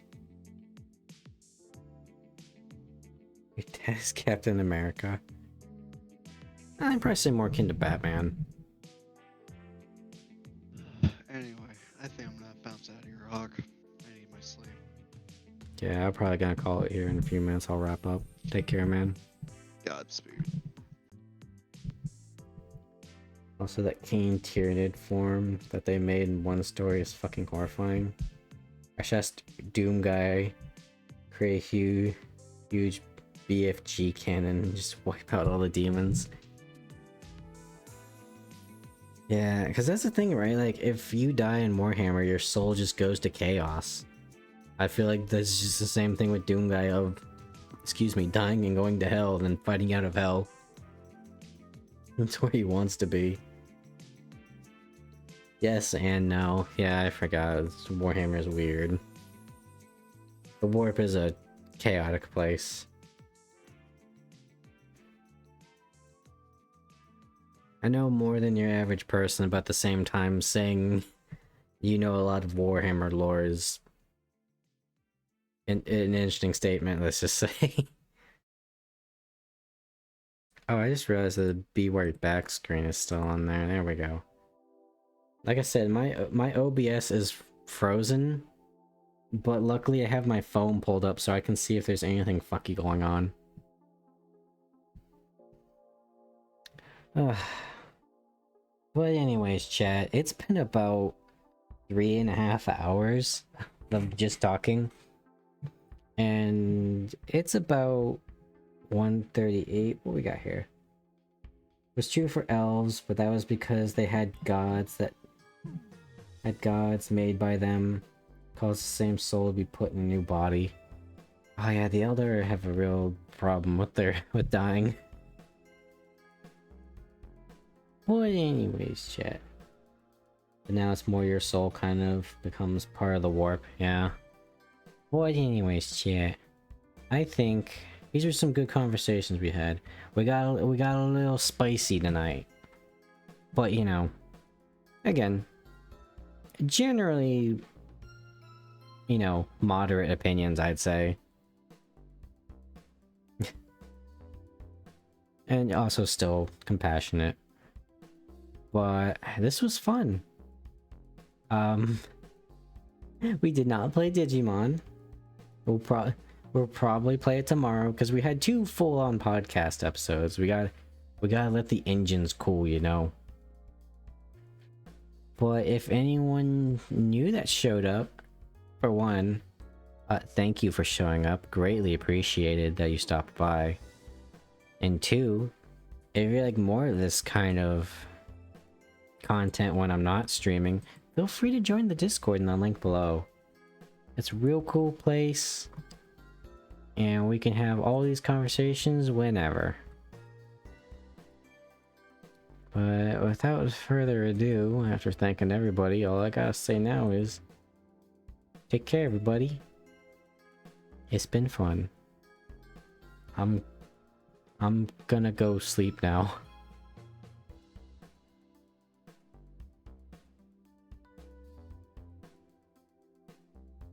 Three. And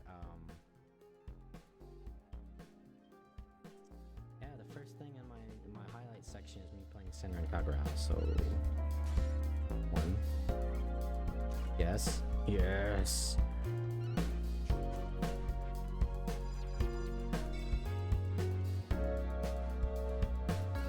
Come on, mate. Motherfucker.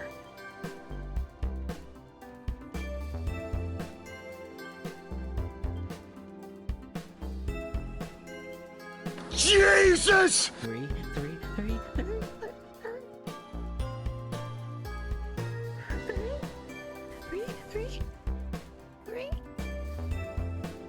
Come on. No!